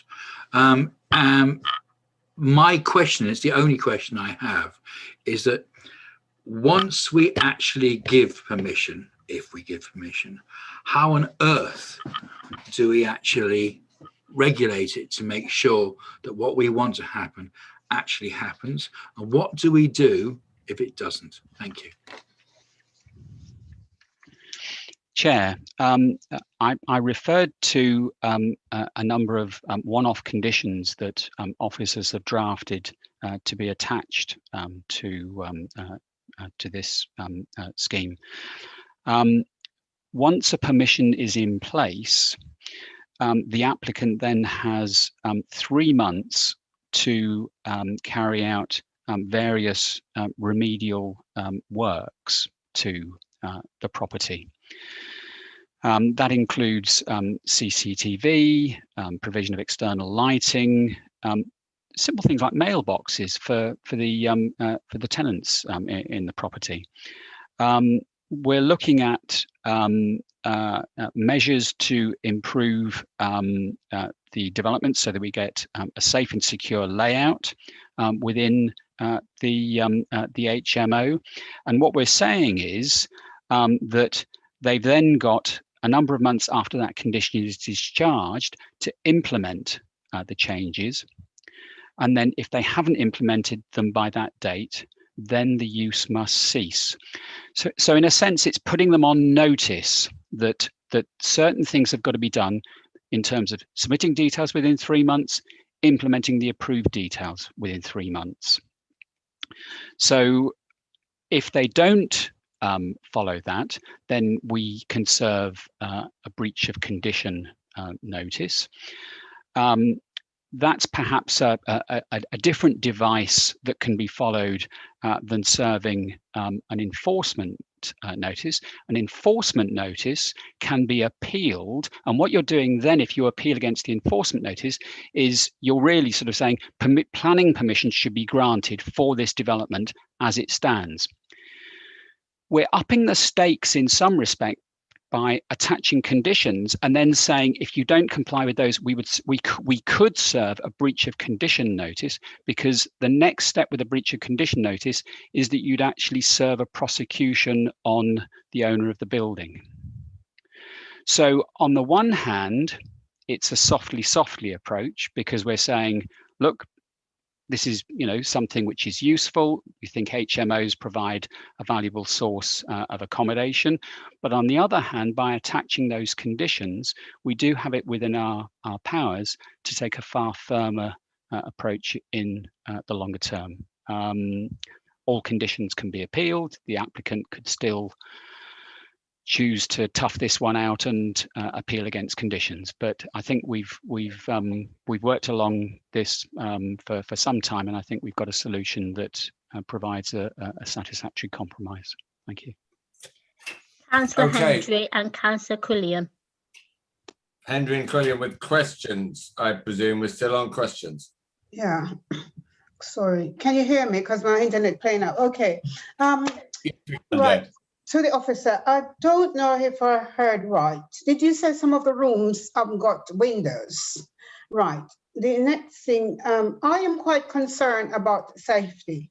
The reason being is, I know that we have quite a lot of homeless people, but at the end of the day, we do not want to put people in a position that we end up being sorry in the future. So, I mean, my personal thing is the safety, the amount of rooms, are they accessible for people to live in? Chair, if I can just go back to the points that I made at the beginning. The back addition to the property has got a number of glazed roof lights. The layout of the earlier scheme had a centrally placed room, for which the walls didn't have windows, so the only outlook was a skylight in that room, and we felt that was quite unacceptable. So that's one of the changes that we've secured as part of the negotiated amendments. In terms of safety and security, we've picked up on the advice that's been given by the Metropolitan Police and integrated that into the draft condition, which is on the agenda. Thank you. Yeah, thank you for that. Councillor Quilliam. Thank you, Chair. Thank you for all of that clarification, Jonathan, and also for all the work it sounds like you've done to try and get to this point. I completely, from what you said, I completely understand why you've gone down this route. My question really is, we're dealing with somebody that has sort of done these works without permission. We have a building that sort of, at least part of it, exists without permission. So what happens? What would be the next, if we reject this application, what would happen then? Would the enforcement, would we go straight for enforcement action? What would be the kind of consequences of us rejecting it? Obviously there are the considerations, our planning considerations, but in terms of what you would do next, could you clarify that, please? Were members minded to refuse permission, then the applicant has the right to appeal.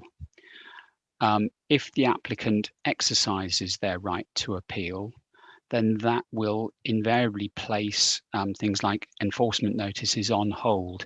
It's very unusual if an enforcement notice was to be served requiring a use to cease or something to be knocked down, and there was an unresolved planning appeal on those very same matters, and you went before the Crown Court, for failure to comply with the terms of an enforcement notice. The approach that will often be taken is, well, in terms of due process, we still haven't heard the outcome of the planning appeal, and therefore we won't make a decision on a prosecution at this stage. So yes, if members didn't feel comfortable with this scheme, it could be refused, but the applicant does have the right to appeal. Thank you.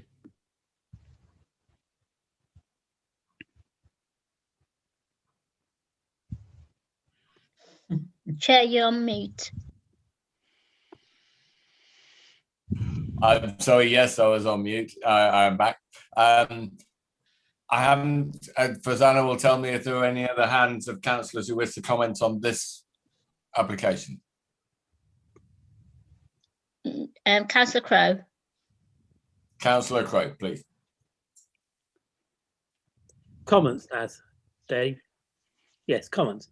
Well, it seems to me we started off with a very unsatisfactory position with regards to this property, and planning officers have worked with the applicant to move us into a much more satisfactory position. Officers are now recommending that we approve this, and I think we should approve it and trust on officers to continue their good work to ensure that the applicant delivers on what is promised. So I think it's an approval from me. Okay, thank you. Councillor Alabreitis. Alabreitis, Stephen. Yes, I recall we approved an HMO in Queens Road not long ago. We need to be mindful of that.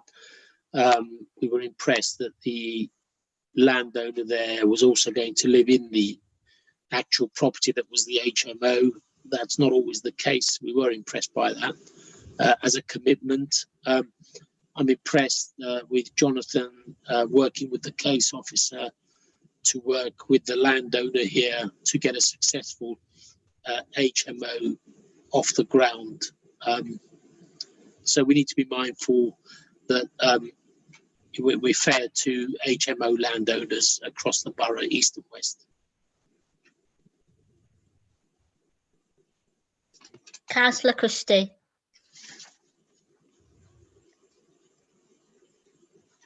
Thank you. I take your point, Stephen, or Councillor Alabreitis. I would say not all HMOs in this borough are the same, and I think the application that you're referring to comes across quite differently to this application before us, where it's a, if not unlicensed, then unlawful existing arrangement, clearly being managed by an at best unscrupulous landlord, and we're being asked to what we're being asked to do doesn't sit right with me. I think that I can understand the points that the officer has made, but being asked to kind of save the bacon of this landlord here does not sit right with me. I don't think it's the kind of thing we should be doing. I don't think it's the same as the HMO application that we approved, that you were referring to at a previous committee. And so I'm afraid I can't support this application. Councillor Draper. I entirely agree with everything that Billy's just said. I do see the really difficult situation, however, that Jonathan has put in front of us. And you know, the fact of the reality of this world, and the particular reality of housing, is there are some very, very difficult people who work within it. And Jonathan has made it clear that if we take this apart, what we will be doing is we'll be making vulnerable people more vulnerable, which is something that we shouldn't take any notice of in planning terms, because it's got nothing to do with us, but we've got to. There was a time a few years back when I told the planning committee, Councillor Dean will remember this, to hold their noses, as Councillor Southgate will remember this, to hold their noses and vote for something, knowing that the landlord was and is a complete SH1T. And I think we're going to have to do the same thing again here. But I think what we do need to do, and I think Jonathan has already referred to it quite, and I think we need to strengthen it, is put conditions on it which will make it impossible for this guy to wriggle out of doing what he's doing without incurring at least some kind of extreme penalty. Thank you very much. Councillor Quilliam. I don't think there's anything I can properly add to that, just to except to say that I think I will kind of hold my nose and vote for this for the reasons said. I think it's you know, in terms of, yeah, that's where I am on this. I'm going to vote for it.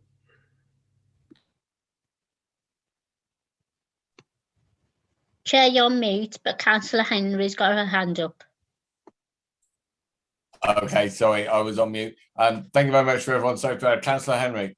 Right, okay. Having listened to what the officer said, and you know, I just have a gut feeling that you know, I'm definitely going to go against this. I mean, I know as people are homeless, but personally, as a mom, I do not want to put anyone in any further damage than they're already been damaged. So I am not going to vote for this application. Okay, thank you, Councillor Henry. I'm just going to move straight to the vote. The officer's recommendation is to grant planning permission subject to conditions. Can I see all those in favour?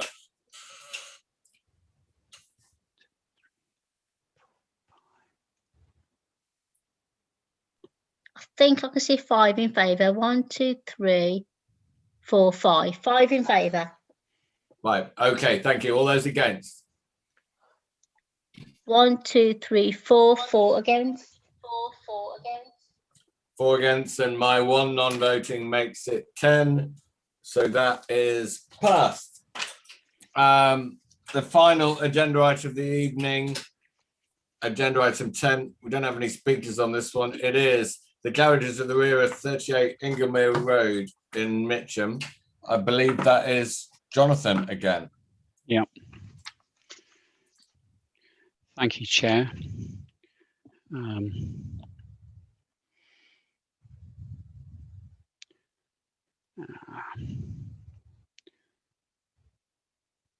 Sorry, can I just escape out of the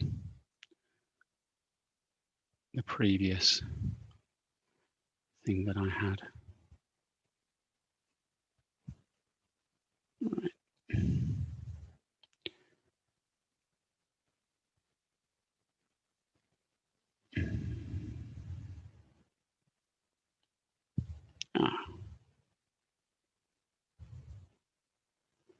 Sorry, Chair, I seem to be having a problem here with actually getting rid of the last document that I was working on.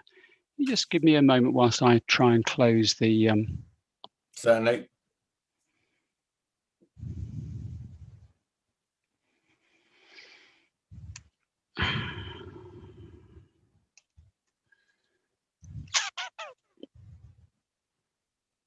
Isn't that great?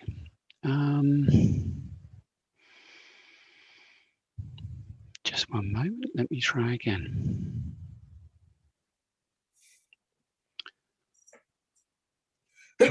Let's...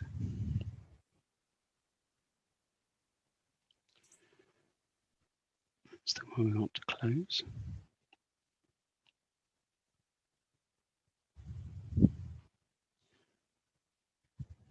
Ah, that's better. Sorry for the delay.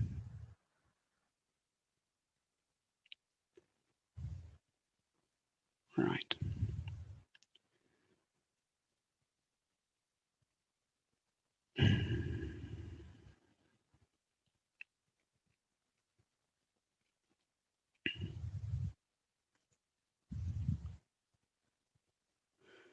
Right. So this application is brought before committee due to the number and scope of objections that we've received. It's a backland site comprising a number of garages. I can just take you to the photographs of the site. So access off Inglemere Road and going into the courtyard, a number of lock-up garages and other buildings, hard up against the boundaries of the the site, and then with flats and maisonettes around the perimeter of the site. Some members may recall this site. It was, in fact, the subject of an earlier application in 2019 that was presented to the Planning Applications Committee for 4 3-bedroomed houses. That application, if I can just 1 moment, I shall take you to.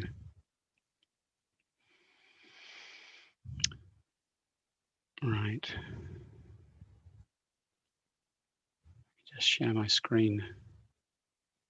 Nope. I had another image showing the earlier proposals. The earlier proposals for the 4 houses, if you can see the dotted line here, that was the line at ground floor level of the approved scheme. You can see here is the line of the approved scheme again.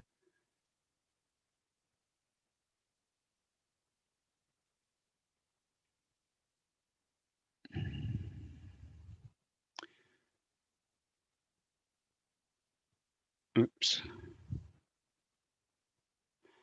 And then at first floor level, the approved scheme was where this blue line is. So similar, but not identical to the scheme before you this evening. The proposals are for an uncompromisingly modern, contemporary set of proposals for the site. It is very much in the model of a lot of proposals that we're having submitted in the Tooting and Mitcham area, an infill development. The principle of a single part 2-story modern development has been accepted by members of this committee.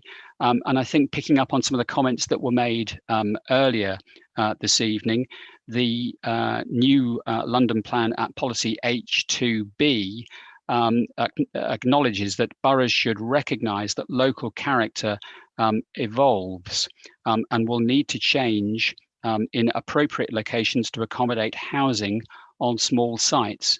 So in a sense, this is very much on target with the kind of aspirations which are set out in the new London plan. If I can just come out of this 1 moment and take you to another image that we have for the locality. If I can just take you to this image. Can you see the image on the screen in front of you? Yeah. So we have, here's the backland site where, like I said, members have supported a proposal for part 1, part 2-story houses. If we go to pretty much the opposite side of the road, you'll see Graveney Mews, where the council has also supported a very compact infill development.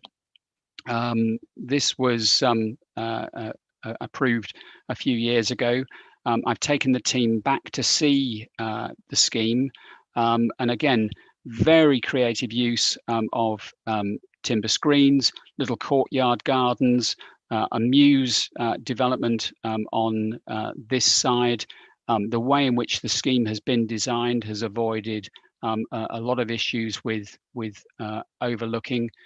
So again, a creative solution to a small backland development. And if it would help to give members a little bit of clarity in terms of the contrasts with the approved scheme and the scheme before you this evening. So the top, we've got the approved scheme here. So that's the one that came before members a couple of years ago. And then below, like I said, it's not exactly the same. The blue line is the line that, you know, I would draw your attention to, because that's at ground floor level, the approved scheme, and then a rather tiny image, I'm afraid, for the top floor. But again, pretty much the same outline as the approved scheme on the site. So the assessment, you know, looks at the principle which we've accepted. It delivers more dwellings, which, given the significant increase in targets in the new London plan, which is now the adopted metropolitan plan for London, better meets those objectives. The bulk and massing of the proposals, as these two compare and contrast images, I think, demonstrate, the proposals are, broadly speaking, of a comparable bulk and massing to the approved scheme. The design, it's hidden from view, so it's not something that has a harmful impact on the surrounding street scene. Neighbour concerns have probably been addressed in terms of technical analysis on daylighting and sunlighting. You'll see from the proposals, you can see these little fins which are on the proposals at first floor. We've integrated that further into the revised scheme. If I can just come out of that a second and just take you back to the main presentation.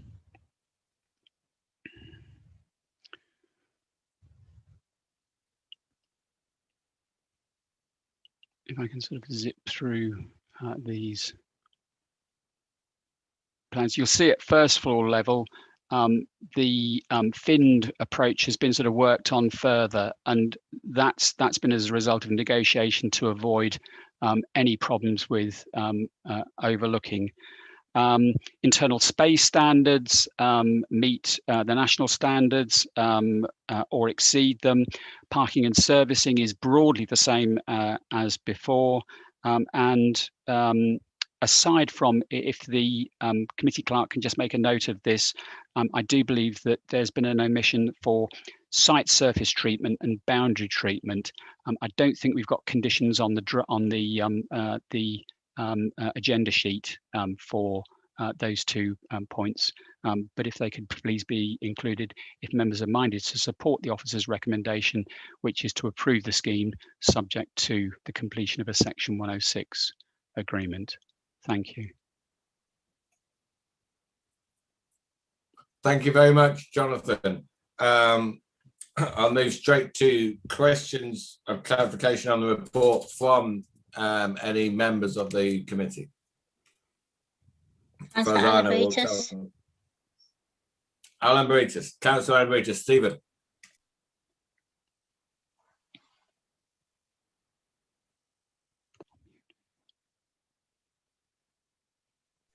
Jonathan, you can just talk us through, is this a classic infill for this London Borough Burton?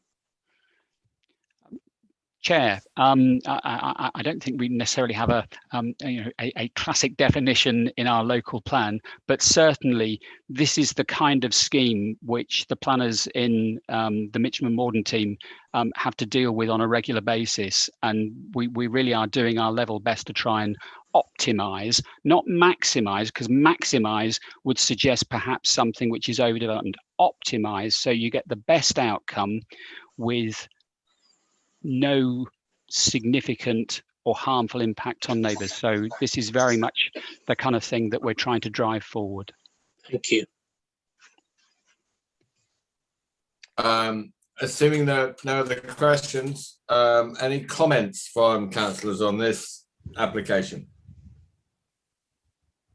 Councillor Dean. Councillor Dean. So there is a current application that was given consent for the right reasons last year, which is to build 4 3-bedroom properties. Looking at the council records, although there is a requirement to build a similar number of 3-bedroom places as a bed and 2 bed. There isn't happening. It's mainly 1 and 2 bedrooms. And again, this is exactly the same. And that's why I would say no to this. And I would say that this applications committee gave consent to build 4 properties, 3 bedrooms, which is entirely necessary. And that's what should be built there. Councillor Alabritis and then Councillor Southgate. Okay, yeah, I think this should go ahead. This is good. This is excellent, and I completely and wholeheartedly disagree with Councillor David Dean. This is a good application, a well-centred infill, classic infill, as I've said, and we should go for it. Thank you.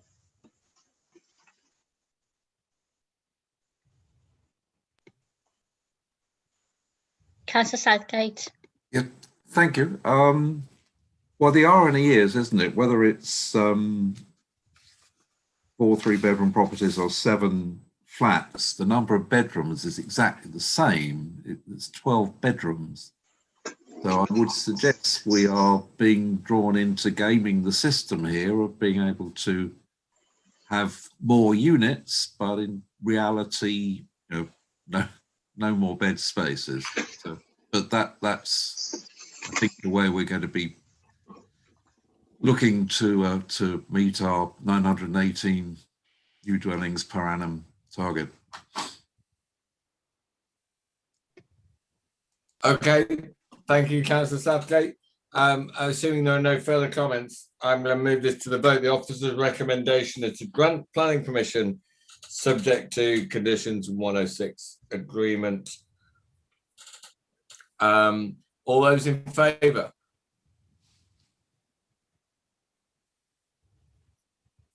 Seven in favour. All those against? 1 against. And myself not voting. So we're missing a vote. Do you want to take the vote again? No, because we have 7 in favour, and that is well over the 5 we need. Sorry, Councillor Crowe. I had my hand up, not voting. Not voting, Not so voting. 2 not voting.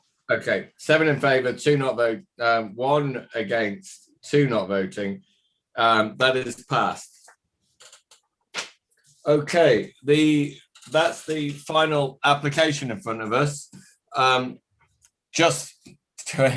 know it is late. We've been going for 4 hours, so just to engage you, those who do follow me on Twitter or who are close to me in the Labour Party will know that I have announced I'm not standing for re-election in May of next year.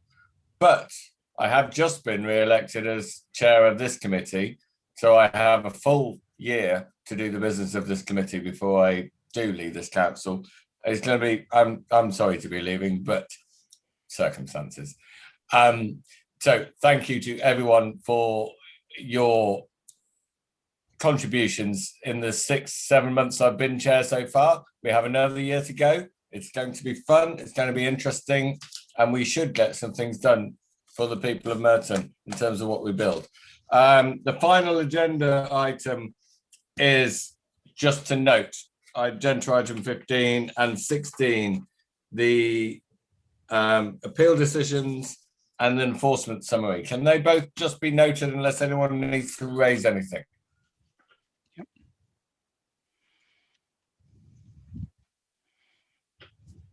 No? Okay, thank you. Those are noted. And as I said earlier in the meeting, our next meeting will be towards the end of June because we cannot any longer hold remote meetings, and the restrictions, COVID restrictions are not due to be released until the 21st of June. So it's the week after that. I look forward to seeing you all again then and in person then in the council chamber. And thank you very much for your attendance at a long meeting this evening, and we'll see you all soon. Thank you. Thank you.